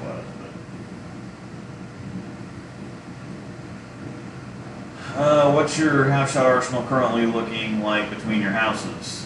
I was talking about that a little bit earlier. The IQ Tour, the Phase 2, and the High Road go everywhere. And depending on where I'm going, the idle makes it in there, the physics makes it in there, and then it's just kind of the 6 ball is whatever I feel like taking that night, whatever I want to throw. So, ball of the year. Yes, do a ball of the year. My guess is physics. Probably the physics. I would have to say, did the idle come out this year? Was it earlier this year? That'd be really tough between the idle or the physics. I've got 2 idols. I only have the 1 physics. But the physics has done really well. The idle I like throwing a lot.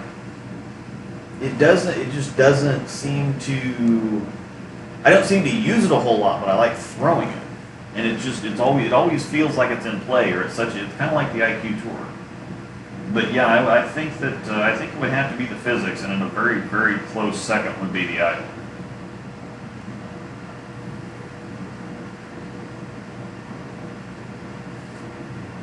Oh, Angel was in the Sonic video, so I think that was a big part of the thing too. Is that's the first video that Angel was in. And if you missed the last live stream, Angel's getting her own videos going forward now, so that's going to help kind of reduce the length of some of mine because of the format. So I was the super idle in depth. I intended that to be long, and then I was going to do like a short and sweet version for the regular review, which I was trying to make it be like 2 minutes long, and then I started making it, and then I thought, well, I want to do this, and I want to do this, and by the time I knew it, it was just as long, if not longer, than the rest of my regular reviews without even having her in it. So she's going to get her own reviews. So if you don't have any interest in watching, like, well, I hook the ball, so if you don't hook the ball, there's no reason for you to sit there and watch through my stuff. You can just go watch Angel's part of the review. And being that I'm going to try to work it in It's not going to work well on asymmetric balls, but on symmetric balls, I can probably throw in some lefty shots there too with the same ball. I can actually throw. I can't throw my lefty balls right-handed, but I can throw my righty balls left-handed. And on symmetric balls, pin placement's all that matters anyway. And most of the time, the pin's really close around my fingers, and so it's not going to make a whole bunch of difference on anything. Oh man, James Kniffen. Idol was released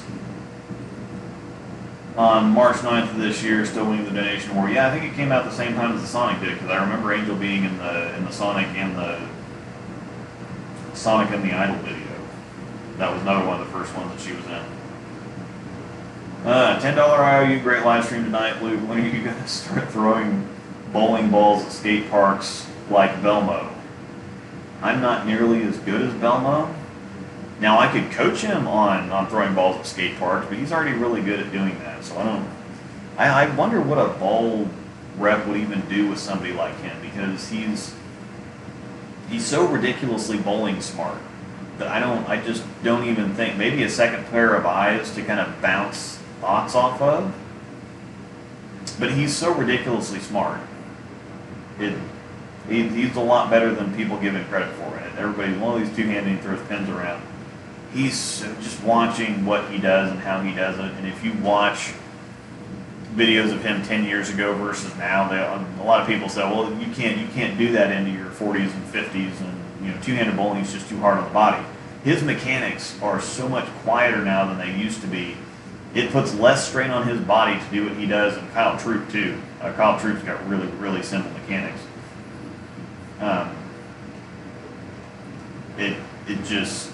It's just crazy because he understands. It shows he's thinking ahead, and he knows what he's doing. He's incredibly, incredibly smart. Luke, what's in your bag? IQ Tour Phase 2, High Road, that goes everywhere, and then Physics Idol, and then the sixth ball is whatever I feel like tossing in there, whether it's Marvel Max SE, Intense Fire. Oh man. Nick Brown got a couple hits on the Super Idol, and Nick Brown also does all the other international stuff. So if you have any interest in international stuff, some people really like getting into that stuff just because it's different from what we get here. Not because it's necessarily better, it's different. It's a little bit more pricey, but it kind of feels like being like a beer snob or a whiskey snob or something. Like my brother likes getting expensive bottles of whiskey every once in a while. And getting an overseas ball is just kind of like that. We don't have it over here. It's something different, something special, and so some people just get into collecting that stuff. Nick Brown on Facebook or Facebook Messenger, or the Storm Roto Grip Bowling Balls for sale on Facebook. So he's your guy to talk to if you want to get some international stuff. So how would the Idol Pearl be for a two-handed bowler? It's looked really good. James Kniffen and I know a B. James Brandon, a two-handed lefty that really likes his Idol Pearl. The Idol Pearl is just good for everybody. If we're talking about going back and redoing videos, I should probably go back and redo an Idol Pearl video, because mine, it looked really bad out of the box, and once I got 15, 20 games on it, it's a stud. It just that cover just needs broken in a little bit. So once you get some games on it, it's really, really good. Since the original winner's been out for a good while, do you still see the inconsistency after the transition sets in, and would the winner be a good fit between the High Road and the Phase 2? I think the High Road's actually stronger than the winner is. I actually play deeper with my High Road than I do the winner. So I think the cover on the High Road's a little bit stronger, and the winner and the High Road kind of share some stuff in common. The RG on the winner is not quite as high as the High Road, and the High Road's differential is not quite as high as the winner. But I think the cover is stronger, and the High Road is just the High Road. It's weird. It does things that it really shouldn't do. So I think it's one of those things, lightning in a bottle, and it just works. So I think something better between the High Road and the Phase 2, I don't know. There's not a whole lot of stuff. The Phase 2 is awful smooth. There's not a whole lot of stuff that fits in between the Phase 2 and the High Road. Maybe the IQ Tour. The IQ Tour might be better, and with shine on it, actually. If you got an IQ Tour and you shined it up, it would probably be a better fit between the High Road and the Phase 2 than the winner. Phase 2, the most important tournament bowl right now, I kind of think so. I think the Phase 2, you still see a lot of people using IQ Tours, but at the same time, the Phase 2 does virtually everything that the IQ does, it just does it better. So I think that super high rev rates, like I still like my IQ Tour on stuff, and I like my Phase 2 in all the same circumstances. Just depends. Phase 2 is a slightly different shape than the IQ Tour is. I can play to splash the pocket a little bit more than I can with the Phase 2 because the IQ is a little bit rounder off the end of the pattern. The Phase 2 is better at controlling angles. With the IQ, we're really splitting hairs here, but they are slightly different. I use them at different times, but the Phase 2 is definitely one that you see a lot more Phase 2s out on tour than you do IQ Tours right now. So, not Phase Tours, Phase 2s. I think the Crux Prime is going to be, I won't have the ball for another couple weeks, so I don't want to say too much about it, but the new technology is going to be very interesting to kind of find out about, and I said earlier in the stream, but I got a surprise. So, however, there's certain balls in the Storm Roto Grip lineup you don't want to mess with the cover, you just want to leave them the way that they came out of the box. Virtually everything. I think that if they released it and put it out with that cover for a reason. Now, there's some people that just can't do the factory shine. They've got to, I think my buddy James Kniffen here, he's got to, the shine just doesn't work. He's got to do at least 4,000 on everything, just kind of break the shine off the cover. He's fine. I actually like everything that comes out of box. Now, typically I like, there's very few balls that I like to keep the cover, like the solid stuff, the sanded stuff. There's very few of them that I like to keep that surface fresh on. The Idol might be one of them. It gets a little too lazy with lane shine on it, but the Phase 2 is great with lane shine on it.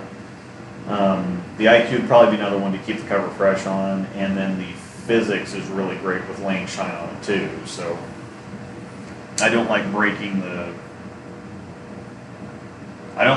polish. I generally like everything with the factory surface on it.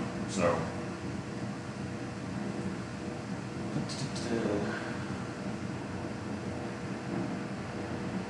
IQ Tour squirts on me now on the new oils. Can't throw elect until game 6 or 8 of an 8-game block. Yeah, I can't use it super early either, and that's where the Phase 2 comes in.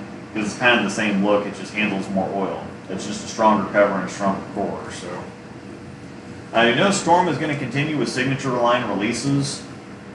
I would imagine so. They've got so many other, I think with the signature line, they're going to do that when kind of the mood hits them, basically, because they've got so many other things. Like we haven't had a master line release, period, since the Sonic. And that's been 10 months. I think the Sonic came out in like February or something. So we haven't had a master line release, period, since the Sonic. We haven't had a hybrid in the master line since the IQ Tour Fusion in 2014. And with the High Road and High Road Pearl still going strong in the Thunder line, they haven't had a whole lot of reason to mess with that. We've had some new High Roads come out, the High Road Nano, the High Road X, and then we've had the occasional hotline balls with the matchups, but nobody really pays too much attention to those anymore.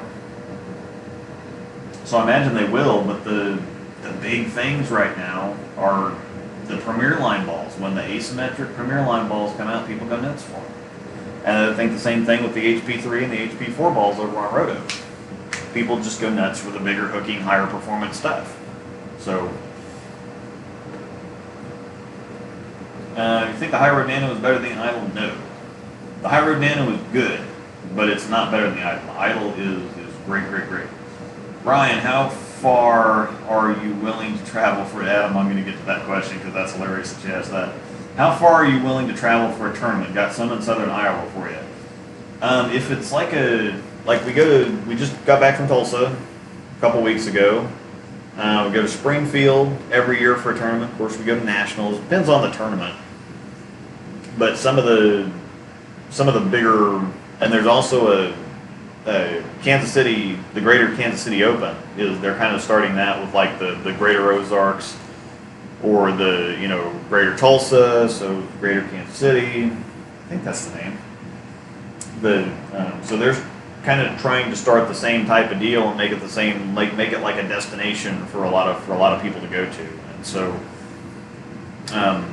there's stuff that I travel to. I don't typically like to travel long ways for sweepers. I like the team tournaments where it's team doubles, singles.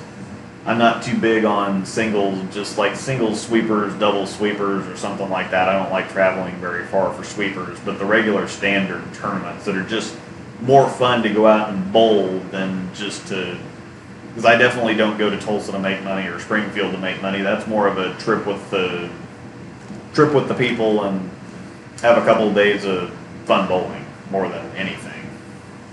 So, when is Storm making a Luke Rosdahl signature ball? It's really interesting that you asked that, because I've sent some thoughts in, and I'd be really interested to see if they actually happen. But some of the stuff that we've been putting in, I actually teased the guys in Discord on I have my membership site, and we have our private chat server and everything.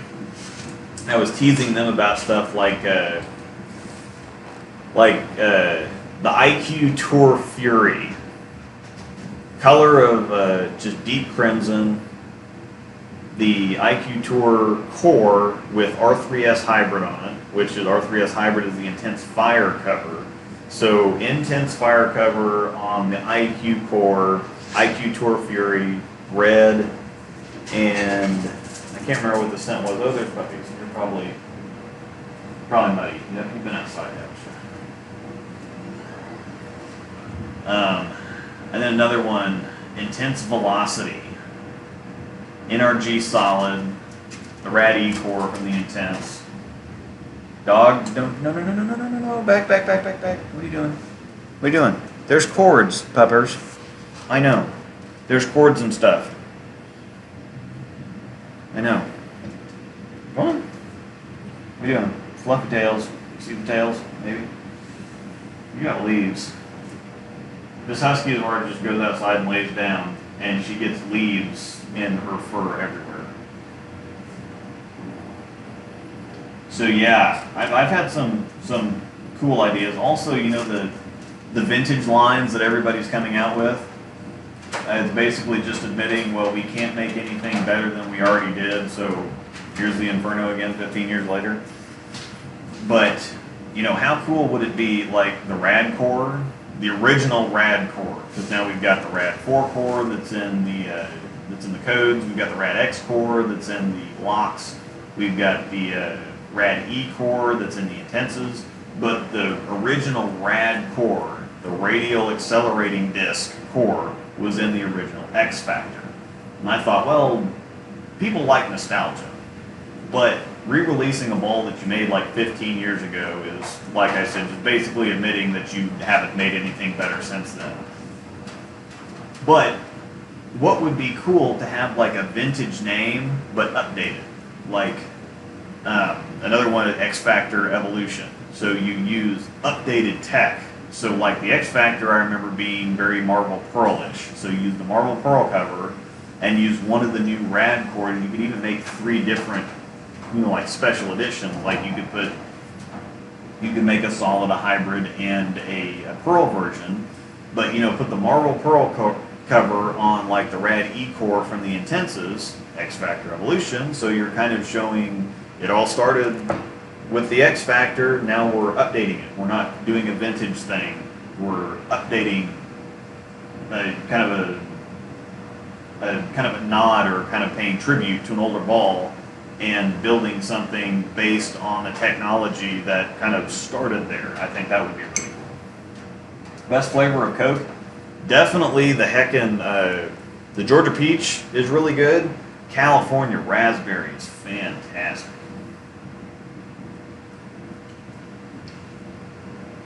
DR, what's up? Okay. Missing a pearl ball in my arsenal, what do you think would be the best option? Plus two-handed bowler without a 500 rev rate. The high road pearl is still really good. It's really, I mean, it's quiet. Nobody really talks about it much anymore. High road pearl is very good if you're on the kind of lower end of the spectrum. Weak pearl in the Storm Roto line. High road pearl. It's a good one. It doesn't hook quite as much as you'd expect it to, and even though it's in the Thunder line, it's not. It's kind of strong-ish, but it's not quite. It's not super strong anymore. So it depends on how weak you're getting, because I'd put it kind of medium, light to medium oil, not like light oil. If you're looking for a weak pearl, the Pink Hustle Pow. The Hustle Pow, that's a weak pearl in the Storm Roto line. The High Road Pearl is also a very good one, too. So anything between a urethane and a high road, yeah, it's Hustle Pow would probably be the thing. And the high road pearl would also fit between those two, also. So either high road pearl or idle pearl. Idle pearl is really, like I said, it's really growing on me. I need to apologize to the idle pearl for the terrible things I said about it in my review. Idle pearl is very good.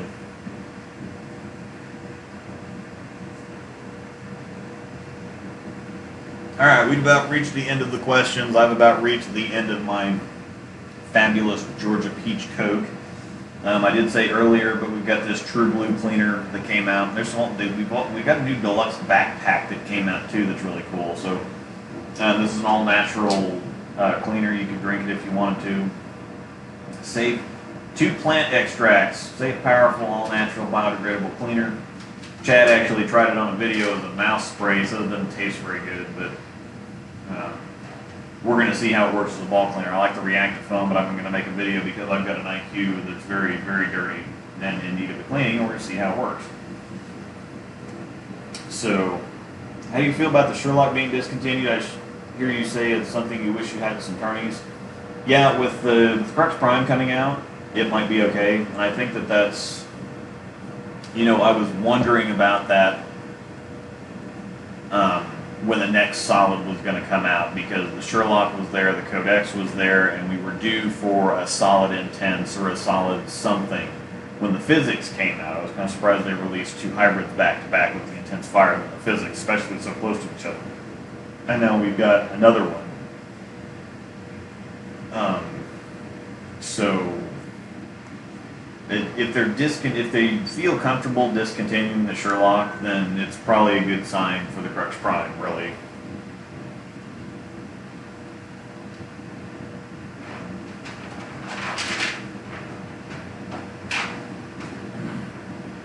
So it's probably a very good thing a very good sign for the Crux Prime if they're confident discontinuing the Sherlock now. That's a pretty big vote of confidence in the Crux Prime. So we'll see what happens. I am getting a new Sherlock. If they have any left, hopefully they have some left by the time I get to them. Here next week, or actually at the end of this week when I go to order, I think Friday is when we can start ordering stuff. But when I go to order the Crux Prime, I'm going to order another Sherlock to compare them in the video. So we'll see. It depends on the Crux Prime, but I'm pretty sure that if they're discontinuing the Sherlock, because the Sherlock is kind of the OG, triple OG, and when it comes to big hooking stuff that's really good. So use the Max Cleaner. It works very well, thoughts. I haven't actually used the Max Cleaner. I don't use a whole lot of ball cleaner. I use the crap out of the chamois, and so the oil never really gets in the ball. Enough gets in there to kind of lane shine the ball, and that's kind of where I like it. And I don't really put much more than, 50, 75 games on stuff. And that's when it gets really used most of the time. I probably got a couple hundred on this IQ Tour that's sitting on the floor here staring at me. But I don't typically use cleaner a whole lot. There's not a whole lot of stuff that sticks around long enough for me to really have the need, because the reaction I don't get to the point where the reaction suffers or when I have to resurface it or detox it or anything like that. The chamois get so much of the oil off and they keep so much of it out of the cover that I just don't have a need for it really. So I only need to cook the ball every 80 games or so before it gets saturated rather than every 40. So I mean that's a very good thing, and that's the point of the cleaner. Zach Trevino did a video with Storm. He did a video on, he bowled like an entire league season with a couple different balls and showed the performance loss. And he didn't wipe the ball off, he didn't clean the ball, he didn't do anything. He showed the performance loss. It was pretty staggering for when you don't take care of your equipment. It's just like everything else. There's nothing I hate more than hearing people say, well, you just need to build balls that last longer. You know, somebody buys a car and you tell them, okay, well, you change your oil every so many thousand miles, you need to, you know, check your tires, keep air in them, keep whatever else. And I'm like, oh, there's a full maintenance guide in the brochure. Oh, okay, thanks. Well, I'll keep that in mind. Everybody wants, you know, you want to take care of your car, you want to take care of your golf clubs, you want to take care of everything else you have, but you have a round, heavy object that you spin down a lane covered in grease, and it's rolling and rolling and rolling and rolling on something. And then there's friction at the end of the lane, and then it slams into 40 pounds worth of pins, and then it drops into the machinery in the back with the wood back panel and the board back there that pushes all the pins down into the risers or whatever that gets the stuff up there, and then it gets thrown down a chute and comes back all the way and comes up out the ball return. And it does this time after time after time after time after time, and people's best answer is, well, you just need to make balls that don't, you know, that hold up better. That confuzzles me. I'm confused. Sherlock Stasher Pass. I'll probably have to do that. I got a little ahead of myself with some of the Stasher Passes. I probably have to just wait until stuff gets discontinued, because that's when it goes on sale on the online retailers. And the Intents and the Sherlock already are on sale on like bowling.com and places like that. So the Sherlock Stasher Pass, it really depends on the Crux Prime, but I would say a stash, because it's that good and it's been around this long. And the Crux Prime may come out and it may blow it out of the water. I don't know. With the stuff that they're talking about, with it not lane shining as fast, with it not absorbing oil as fast, with it, you know, being stronger on friction rather than burning up and losing energy, with it actually gaining strength off the friction, it might be something, it might be the biggest thing that we've seen for a while. So we'll see. When it's time for me to cook the ball, it gets slimy just by my body heat. Oh yeah, if it's to the point, if it's that saturated to the point where you're holding it and you can start to feel, I know what you're talking about because I've had that happen before. What would you say the best sport shot ball is for Storm Roto? Phase 2. Phase 2 is definitely the best one out there right now. The IQ Tour and the Idol are definitely in the picture there. For really wet shots, the Sherlock, you got to have a lot of oil for it, but it's really good. The Codex is pretty good too. I think it's one of those balls that the core is just a little too strong for the cover, just a little bit. The Phase 2 for tournament bowlers, if you're bowling on tournament conditions, sport conditions, I'd say the Phase 2 is definitely a must-have.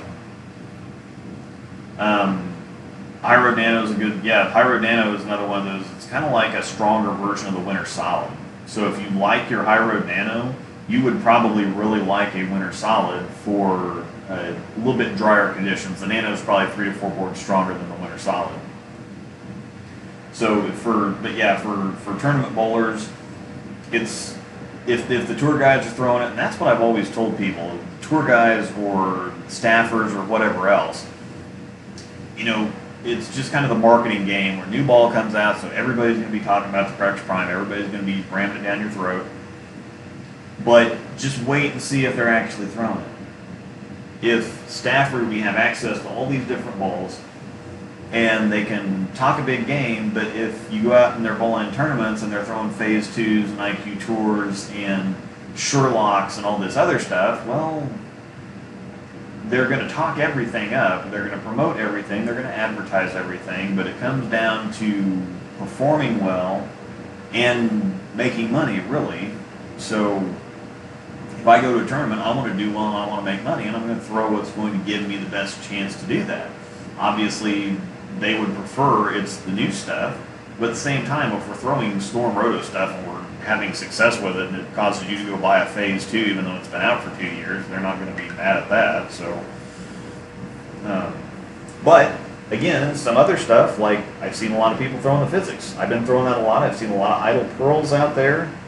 So some of the new stuff is, the new stuff is really legit. I take the physics virtually everywhere. I still have a Marble Pearl though. I still throw that. Still throw the heck out of the IQ Tour. Been throwing the Phase 2 more and more now. But, at High Road, it's 10 years old. I still throw a lot of that. But the physics, the idle pearl, those are all fairly new, and those are all really good too. So, let's see. High Road Nano, it's more than the Codex. Man, they're really, really close. Because the High Road, it's really weird because the High Road Nano, the High Road core is a lot weaker than the Codex core, but the Nano cover is a lot stronger than R2S Solid. So, as a Winter Solid stack up to the Codex. The Codex and the High Road Nano and the Winter Solid, they're all kind of similar shapes. So they're similar shapes, but it's Codex is still stronger just because it's asymmetric. And the RG's a lot lower and the differential's higher, so Idle Pearl it's pretty close to the Hypercell Fuse. I don't think it's too close, but it's pretty close. The difference really, the Idle Pearl is the Pearl version of the Hypercell Fuse cover, which is hybrid, and the Hypercell Fuse core is asymmetric, where the Idle core is symmetric, but they're pretty close. They feel very familiar. Would you shine the Codex and throw after a Phase 2? Probably not. I've been going from, what did I do? I tried going from the Phase 2 to the Idle yesterday. It didn't really work, and I only did that because I couldn't fit my fingers in the Phase 2 anymore. It was really hot in there when we were bowling yesterday, and my hands swelled up like crazy, and I couldn't get my fingers into anything. So I had to kind of throw it fit. So, how do you think the Storm Drive holds up? The Drive is one of those that's a lot better than it gets credit for, but it's different. So I think it's one of those things where it's kind of a different type of, it's got a high RG, but it's also got a very high differential, plus it's a blend of Nano and R2S, and so it's a really funky combination of a bunch of different things.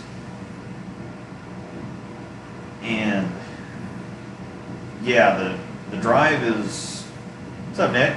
Goldfish. Nick Brown, the international ball guy. At both the Phase 2 and the Codex on the house shot when the lane burns with the Phase 2, just get deep with the Codex and maybe slow it down to bounce comfortably off the friction. The Codex doesn't do terribly well with, yes, if you slow it down, I think that'll work. The Codex needs a little bit of time, not because of the core, but because of the cover. It's still kind of a middle strength cover, R2S Solid, so you do need to give it a little bit of time for that cover to get some traction and get going. But yeah, you could theoretically, that could probably work if you slow it down a little bit.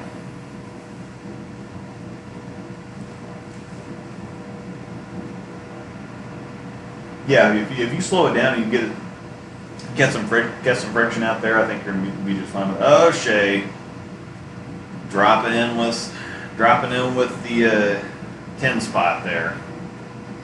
What's up, Shay? You want to talk about anything? You have a question? You're just contributing to the cause.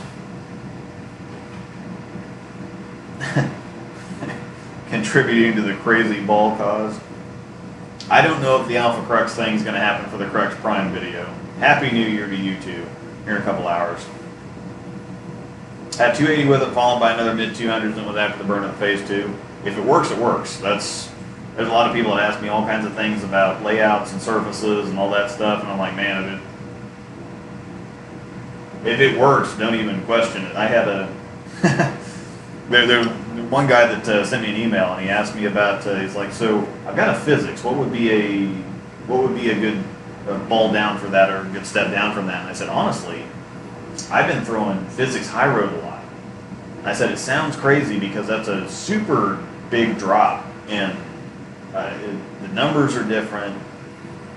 The cover is way weaker on the high road, but they kind of shape a little bit similar, and it just works. I don't know why it works, but I would, balling down for the physics, I'd try something else and be like, well, that's okay, but that's not quite it. And something else, that's okay, but it's not quite it. And so I would go down to the high road. I'm like, well, by the time, because the physics I can move a lot deeper with, because it just, it shapes really well. It finds the pocket. Physics is a really, really good ball. But I can move a lot deeper with that than I can with most other asymmetric balls, which doesn't make a whole lot of sense. You'd think that asymmetric balls have more torque on the back end, so should be able to move deeper with asymmetric stuff. That should kind of be the point, but I find that by the time I'm forced deeper, I get a little bit of over-under because the heads start burning, and so they get a little bit too strong, and so I need something with a cleaner that gets down the lane cleaner to get to the spot, and it just happened to be the high road. And so I'd get all the way down to the high road, and I'm like, well, this is a little weird. This is a pretty big jump to go physics straight to the high road. But I did it, and then it worked the next time I tried it. It worked the next time I tried it. And so I told him, I'm like, it doesn't make any sense, but high road. Get a high road. And he went out and got a high road, and he said that my ball rep was Brett Cooper was actually in there with the pro shop, and he gave him kind of a funny look, and he said, okay, and he was talking to him a little bit about it, and the guy said, oh yeah, well, Luke recommended that I get a high road to complement my physics, and Brett's kind of like, what? Luke told you that? And he sent me that back, and I said, oh yeah, because it doesn't make any sense. It just doesn't math. It doesn't make any sense, but it really works for me. And the guy he said, well, yeah, it works. He's like, I just got to throw it out there, and it kind of shapes similar to a lane shine physics. I don't know how. It doesn't math, but it works. So, yeah, I'm still looking for an alpha for you. Getting hard to find. I'm putting in some. I'm trying to call in a favor to HQ. Is what I'm trying to do. If they have any, they probably don't have any alphas left in the. They're probably being hoarded. I know that Alex Hoskins has like 2 cases of them, and he's not going to give me one, and I don't blame him. I don't think anybody's going to give me an alpha Crux. I really don't want to spend 300, 250, 300. There's a lot of people there is somebody that I found that said 250 shipped was the deal, and I'm like, man, for a ball video, there's not a whole lot of people that have alpha Cruxes anymore. I know that everybody's going to want to know how it compares just because they want to know, because everybody talks about the alpha Crux, and so that would probably be a big selling point if I were to say, well, yeah, it's pretty close to the alpha Crux. The Codex is pretty close to the alpha Crux too, by the way. But if the Crux primed, that's what people are going to want to know is, okay, it's replacing the Sherlock, so how does it compare to the Sherlock? And the alpha Crux is awesome, and everybody wants an alpha Crux, and it's another Crux, so how does it compare to the alpha Crux? These are things people are going to want to know. I just don't know if I'm going to be able to get it done. So I might be able to tell you my thoughts, but actually showing it on camera, probably not. So, but I think the best Storm Roto ball out now is probably the physics. I mean, if we're not talking about OG, triple OG stuff like the high road, the best new Storm Roto ball out right now is the physics. Well, it gets on my hands. What's a good way to get it off? Because, I'm actually going to do a video about them. I say I'm going to do a video about a lot of things, and then it doesn't ever end up happening because I'm just too lazy. But I never used to use like the rosin bags or Easy Slide or anything like that because I've got moisture skin, but most of the time I don't have a problem with my hands sweating.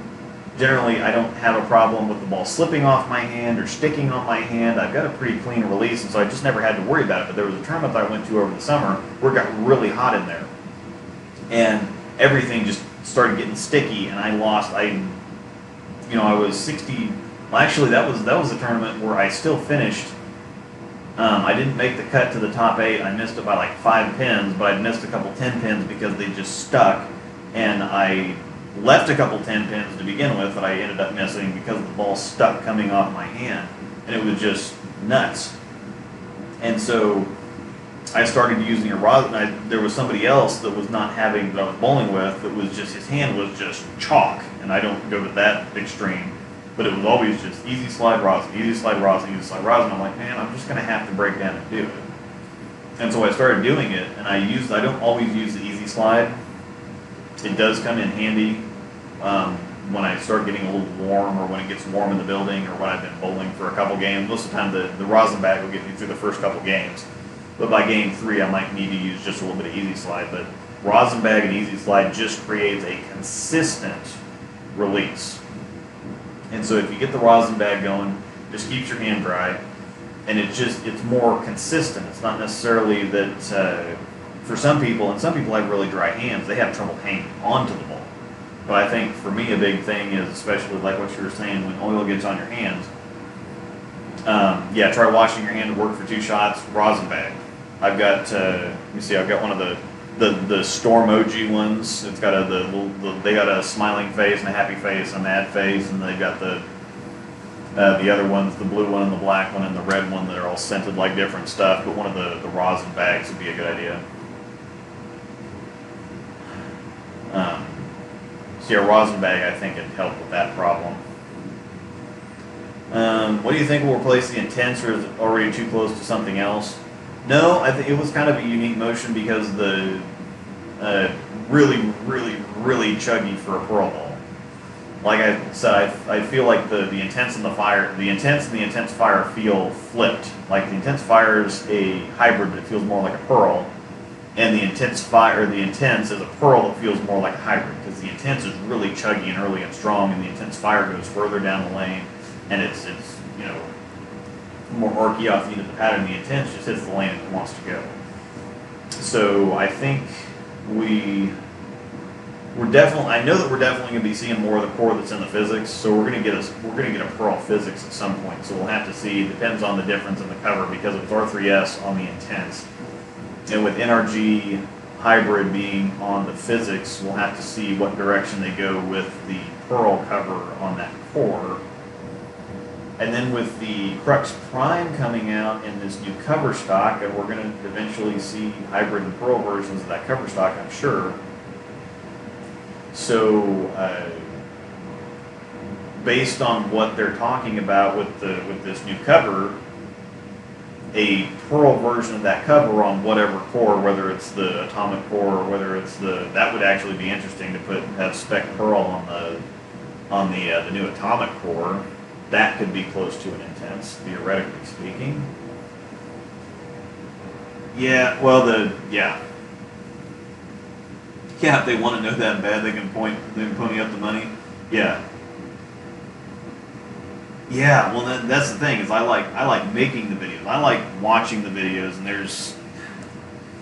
I hate to make it seem like it's just all advertising. I genuinely have fun drilling and throwing new stuff just because it's fun, not because I'm trying to be some hotshot staffer and sell a bunch of bowling balls and tell everybody they're the greatest things ever, because I'm just trying to sell stuff for the company so that I can keep my contract or something. I genuinely like throwing the balls. I don't like making the videos so much because they're kind of a pain. But when they get done, they're fun, and I like answering some of the questions, most of the questions, some of the questions.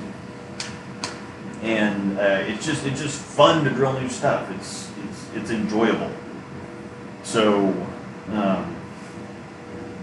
yeah. So yeah, and that's the thing, is that the equipment's all pretty expensive. I got $2,000 sitting right here in the camera, the microphone, and the Chromebook, and the streaming laptop, and all that stuff. And then I've got all kinds of bowling balls and everything else in there. And so it's expensive, and it takes a while, and especially if I get overseas stuff, that's way more expensive. And I've gotten several of those, or if it's discontinued and I can't get it from the company anymore, then everything like that is going to be a lot more expensive. So yeah, it gets expensive. There's a lot more things I would like to do. Like I would like, um, I would love to drill a case of balls for every single video. I would love to drill 2 different layouts, and then play with surface on one of them. Say, okay, well, this is what it looks like at 1,000. This is what it looks like at 2,000, 3,000, 4,000. This is what your typical pin down versus pin up, and it doesn't make a whole lot of difference to 98% of the bowling public. The pros, like Tiger Woods, can tell the difference between a Pro V1 and a Pro V1X. I can't. The pros can. So it doesn't really, everybody gets into layouts, but it doesn't really make a difference unless you're the best of the best. It does kind of, but it's nothing that people put way more emphasis on it than it actually is worth. And then, yeah, have you heard anything about a possible Sonic hybrid or solid? They've actually had a couple. They've had now the Master Sonic and the Ultrasonic that's getting ready to come out, both overseas. So yeah, Sonic hybrid, the Master Sonic looks pretty good.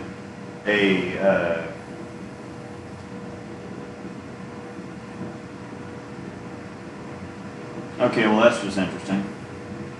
We're gonna hide that message.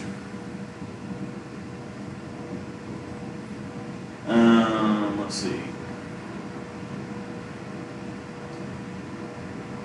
So yes, okay. Yeah, if you were saying what I think you were saying, you can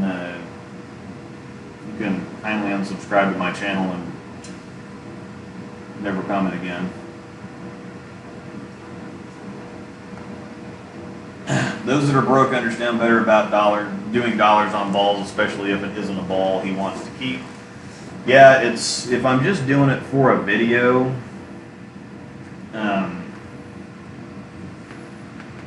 If it's just doing it for a video, it's really hard to justify. It's really hard to justify spending several $100s on making a bowling ball video that might get me 20 bucks in ad revenue back. It's stuff that I really like to do if I had like the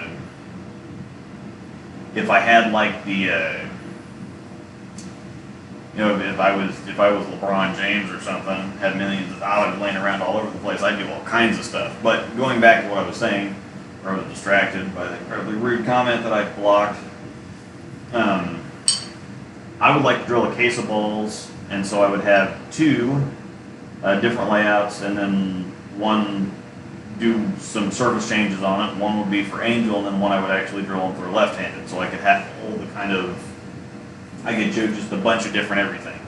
Probably not that big of a deal, but it's just something that I would like to do. Do you play around with the surface on the Sonic at all? I've only thrown it in matchmakers, but I'm very curious what it would do at 1,000 or 2,000. Sonic, I think, is the coverage just not quite strong enough for the core.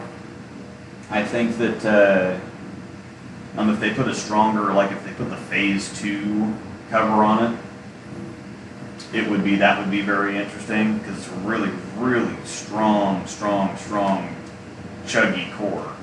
And R2S Pearl is not that strong. So I think it was just a little bit of a mismatch on that. It would be interesting to see what it would do at 1,000 or 2,000. That's interesting. R2S Hybrid, the Phase core, yeah, Pink Phase review video. Yeah, I kind of wanted that one. That was fun.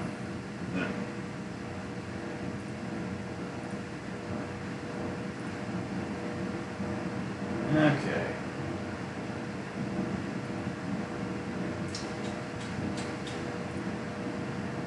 Bam. Goodbye. Ultrasonic is R2S Pearl, which is interesting because the Ultrasonic looks a lot different than the Sonic, but something that I've noticed is that single color bowling balls have a different shape than multiple color bowling balls. It's really interesting. Like Idol and Halo, same cover, different shapes. Obviously they're different cores, but if you take like the IQ Nano and the Sword Nano, I know that nobody knows what the Sword Nano is, but it's a solid color IQ Tornado. The IQ Tornado shape is different. So it seems like all single color bowling balls have a really round, even, archy shape, and once you get multiple color bowling balls, they're sharper off the end of the pattern. Conspiracy theories. Recommend taking the shine off the idle pearl. I feel like it doesn't make a strong enough move. Give it, put 20 games on it. I'd say if you put 20 games on it, then mine was really weak, and it was really straight, and almost like it wanted to back up off the end of the pattern, like you get to the spot and it'd wiggle and almost want to go backwards. But once I got the cover broken in, once I got a few games on it, it changed quite a bit. So put 20 games on it, go out and practice with it, and get some games on it, and then see what it's like after that. But I think that that cover does really well. Like on the hypercell fuse, most 95% of the people I've seen doing well with it have taken the shine off of it. So I think that cover does really well with surface. So I don't think that you would be, and you could always shine it back up if it doesn't work. So that's a good thing about surfaces. So I want to see. I appreciate hearing Angel's take on the new balls. Always good to see different lines in video. Yeah, there's, and honestly, I mean that when people, I think people kind of are a little tentative when saying that, because like, you know, they're not saying that they don't want to see me, but at the same time, if you don't throw the ball like I do, then you're not going to get a whole lot out of it. There's plenty of videos where people just hook on the whole lane and whatever else, and I do the same thing. And so if you throw the ball straighter, you're just not going to get a whole lot out of it. And there's nothing wrong with that. And that's why I started. Adding her, and Storm is supporting it. So they're actually helping out with the cost of some of that. So they're actually kind of making that thing happen because they know the value in that. I knew the value in that, and so it all works out. So I know this is a rough question as you're a staffer, but do you feel EBI has significantly cut into Storm's market dominance last year? I don't think significantly. I think that they are starting to make a big push. I mean, they're a lot more intentional with what they're doing now. They're releasing a lot of stuff. They got 4 companies. They're getting really aggressive with who they have, like AJ Johnson just signed with them. So they are making. I think that they've kind of realized that Storm has the chokehold on the market, and they're, instead of just kind of, well, we're a bowling ball company, we're going to keep. They're actually coming after us, I think. So, and they've made a lot of good stuff, and they're really pushing it. I think that our new cover tech is going to be pretty interesting, and I think that there's ways that if they want to play hardball, I think we can play hardball back with them. But at the same time, it's all a business, and it's not like it's cutthroat or anything. It's just everybody. You know, everybody has businesses. There's competition, but it's friendly competition, and they're just trying to make a bigger name for them. They want a bigger share of the market, so they're trying to get a bigger share of the market. There's really nothing wrong with that. And I think competition is always better for everything, because then that makes everybody elevate their game or really put the pedal to the metal, and that's better for the consumers. Is they get better stuff, they get better equipment, they get better technology, they get better customer service, they get whatever. So I think competition is just nothing but good for the market. I wish the U.S. market, whoa, I got a lot of questions now. I wish the U.S. market could take a vote on which balls they should release over here. I think that would work well. Yeah, I think with the deal with the international market is that over there, it's considered like kind of disrespectful or dishonorable if, like over in Japan or Korea, if you see somebody else doing good with the ball and you go buy one yourself, it's like you're trying to copycat or like steal their success or something. And so that's why they release several more bowling balls over there than they do over here, and they release them in pretty small batches. I think most of the time they make overseas stuff, and they're only like 500 to 1,000 balls, and that's all that gets made for those. And once they're gone, and they keep releasing stuff pretty quick, because it's not like over here, where over here, if you see somebody doing well with something, or you see something that looks good, well, you want one too, and that's totally okay over here. It's kind of like a bonding thing over here. But over there, it's kind of, it's disrespectful, or it's something like that. I can't ever quite find the right word, but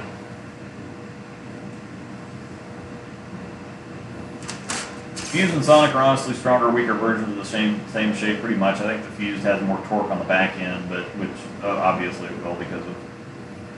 But yeah, they've got similar shapes. Yeah. The Sonic doesn't hook nearly as much because it's a weaker cover and it's a symmetric core. So they're similar shapes, but they're going to be pretty different hook potentials. Theory, that's going back. Codex, Hypercell Skid, Torrent. Torrent's a good one that didn't get enough attention. IQ Tour Pearl, Daredevil, Hustle Link, Hustle Rig. Got any suggestions for additional balls to my bag? The only thing you look, well, I don't know. The theory, the code, I don't think you're missing a whole lot of stuff there. You might be missing something between the, no, with the IQ Tour Pearl, High Road is about the only thing I think you could cram in there, but I think you're pretty solid there. For some reason, the drive and Timeless died so much faster than any other Stormball I've had. You'd have an idea why that happened. I think it's because the RG on them is so much higher, so they depended so much more on the cover for traction and for motion because they had pretty high RGs, which the point of them was for two-handed bowlers. I mean, that was the specific design intent, is for people with higher rev rates or two-handed bowlers that needed something that wasn't going to be so crazy on the back end or so strong through the pocket. Like, I know that Belmo had been using the High Road quite a bit, but it's so strong off the spot for people that have half his rev rate. And so for him, it was too much. It was too strong through the pocket. So you take something like the Timeless and you make the drive that are smoother down the lane and that aren't quite as continuous through the pocket, tame them down a little bit. Well, that just makes it perfect for somebody that creates all the power themselves. And so I think that with that high of an RG, the ball's not going to roll or rev, and so it's depending a lot more with the high differential too for a lot of flare. Is depending a lot more on the cover to get stuff down to make things happen. And so when the cover's tamed down a little bit, I think it's just a little bit more noticeable on those than it would be on something else.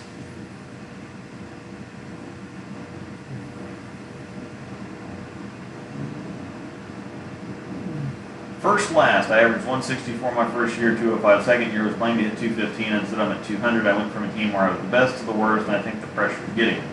Yeah, it's weird getting to kind of the low 200s because that's kind of where I'm at left-handed, and I can really tell it's a lot easier to shoot it. Even though you normally kind of shoot around 200, you're good enough to where you can shoot 250 every once in a while, but you're not quite good enough to where the 160 games happen every once in a while. If you throw a couple bad shots and you miss a couple spares, and all of a sudden 160 is there and you don't know how it happened. That's the 200 average is kind of volatile. It's really, you either have good nights or you have bad nights. Rarely do you have kind of like in between nights. When you're in the 170s, you can pop a big game every once in a while, but you don't tend to go like 130 very often. You kind of stay between the 150, 180, 190 thing. Once you hit 200, it's either you've gotten there because you're a lot better spare shooter, or you've been able to string a few more strikes every game, and so your nights are more like 230, 160, 230, instead of like 205, 200, 195 or something like that. So, and I think it's just bowling. Happy New Year to you too, Richard. And somebody told me about tournament bowling, especially something that you need to have is you need to walk in to wherever you're bowling, no matter how important it is. You need to just bowl to the point where it just feels like practice, where you're just going in there bowling. If there's any pressure, if there's any nerves, if there's anything, there's a difference between nerves and excitement. Like, I get excited to bowl nationals, but it's not a negative thing where it's like nerves. Like, some people get way too excited for something. I just want to get out there and bowl. Once I get out there and bowl, it's just bowling and I settle down. But when you're, nerves is kind of like there's pressure there and you're thinking about, I got to make this shot, or, oh man, I've got 5 or 6 in a row, I need to keep this going, or a particular spare that you have a problem with, it's like, God, I hope I don't miss this, I hope I don't miss this. That's going to hurt a lot more. And But when you're out practicing, it's kind of like, oh, you miss it, doesn't matter. It's not like a bolt lead or anything. So you just have to, it just repetition. Just repetition and getting used to it. So.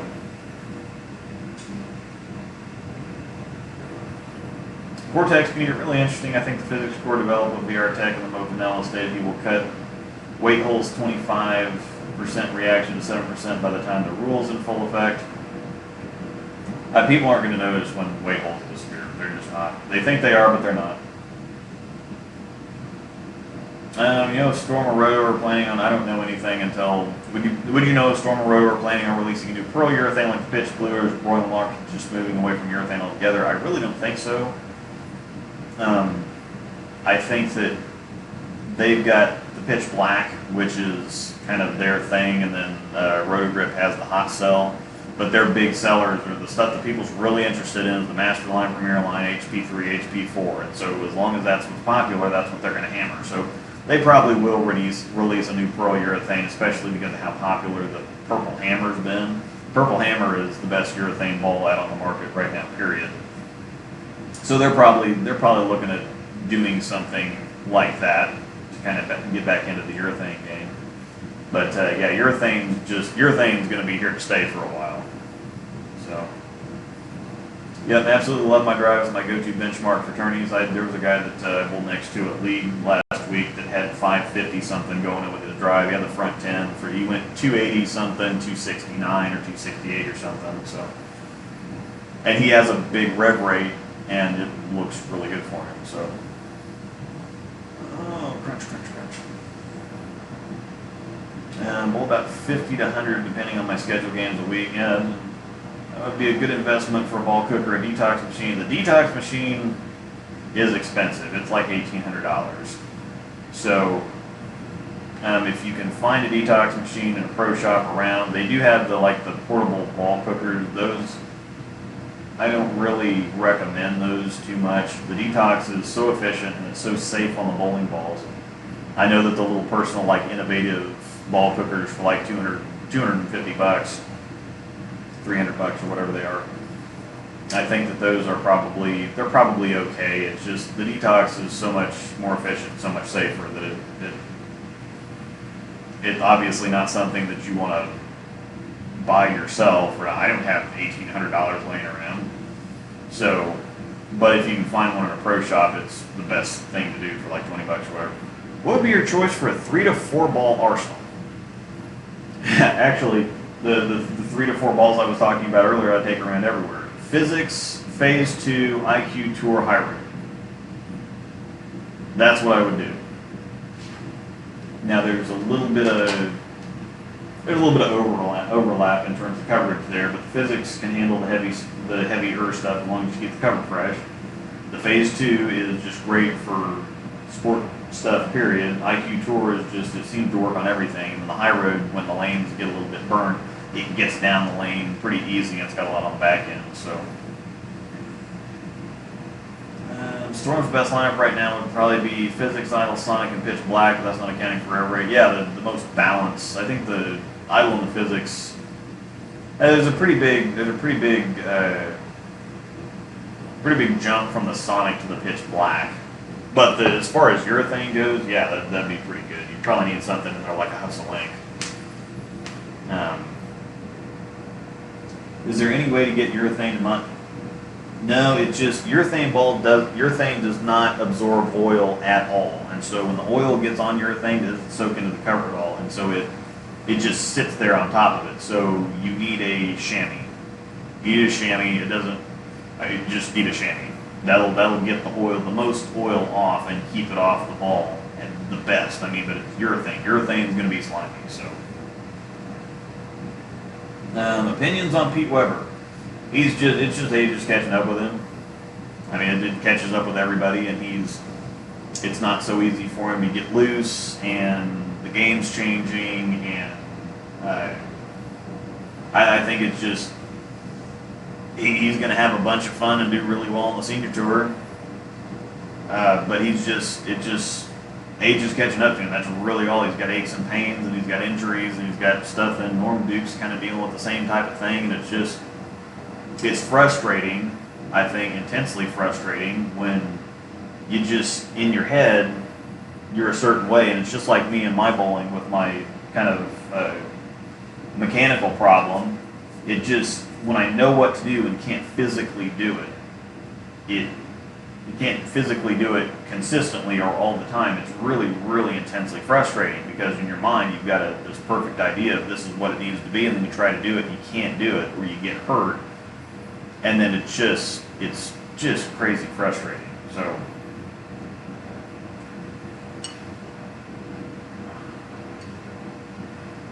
where's a good spot for hustling? Yeah, in your bag. What are your feelings about the show off? It's the best bang for your buck that the market's ever seen. Yep. It's the most hook for the cheapest price that you will ever that has been on the market. They discontinued it, so I mean you'll probably need to go find one. But the show off is definitely the most hook for your money that just period. So yep. Any non-storm rotor grip staff should have a motive venom shock in their bags. I mean, that's why that one's still around. I mean, that's one of those things. Is sorry, but it's good. I mean, I think denying that would make you sound like an idiot, and no one would ever trust you again if you said, "Oh yeah, well, yeah, but the venom shock, it's not that great. It's not okay. I mean, it's not bad." The IQ Tour Venom Shock equivalent, I'd say the Phase 2 shape's a lot more like it. Phase 2 is a lot closer comparison to the Venom Shock. It's a lot stronger than it should be. But the Venom Shock is just, yeah, if you're not a Storm Roto exclusive, if not having a Venom Shock is not very smart, in my opinion.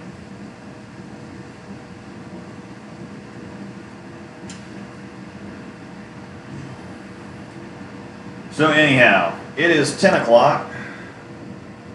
Haven't seen the wife for a while. And so I think we're going to get all cozy and watch some episodes of Season 11 Big Bang Theory. I definitely appreciate everybody hanging out. It was a fun couple hours. I hope you enjoyed the Super Idol videos. If you want a Super Idol, you can either talk to Nick Brown or just buy an Idol Pearl if you're not into the cool factor. I kind of like the cool factor, pinky up type stuff. Kind of the ball connoisseur or whatever. So, yep. Happy New Year, everybody. It was a pretty good year. Should be better next year. Definitely thanks to everybody who watches my videos, who supports me, for James for throwing, James and Shay, and Lance for throwing all kinds of money at me. It really does help. We had 1.1 million video views this year. I think we're gonna get to 10,000 likes, and we had over 6,000 comments. Gained 3,200 plus new subscribers. Crux Prime video should be around the 20th of January. Oh yeah. Answer the question. You can see when you're releasing Crux Prime. They ship out for us on the 10th, and so I should get them about the 15th-ish, 16th-ish. By the time I get them drilled and get them filmed and get videos up, it'll probably be the 20th or so. So yeah, physics is great. Yeah, please like the video. It does help. I appreciate it. Get us over that 10,000 likes. I'm at 9,990 right now, so get us over 10,000 likes here. Got to be one of the top YouTube reviewers. Thank you. I hope so. That's what I do it for. Otherwise, there wouldn't be a whole lot of sense in doing it. But good times. Thanks a bunch, everybody. I should have a True Blue video coming out, and then I'll probably do a video on some accessories and stuff, the puff bags and easy slide and some stuff like that. Not a very big deal, but I'm going to go finish the rest of my Georgia peach here. It's gotten a little warm, but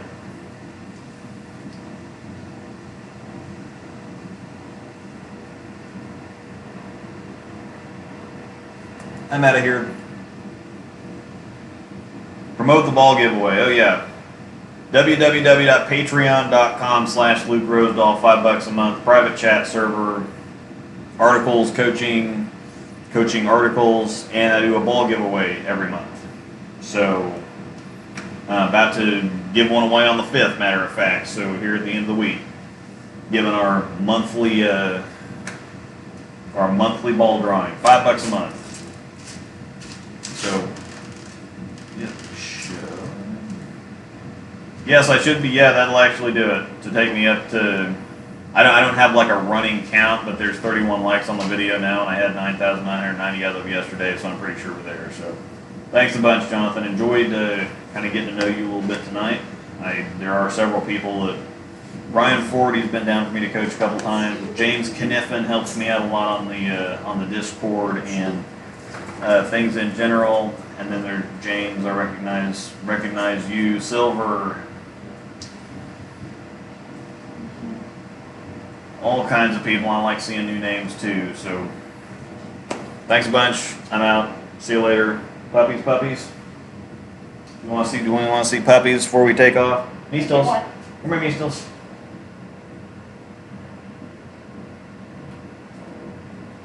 Hey, Meastles. No baby. She was the star of my Diana Zavjalova parody video.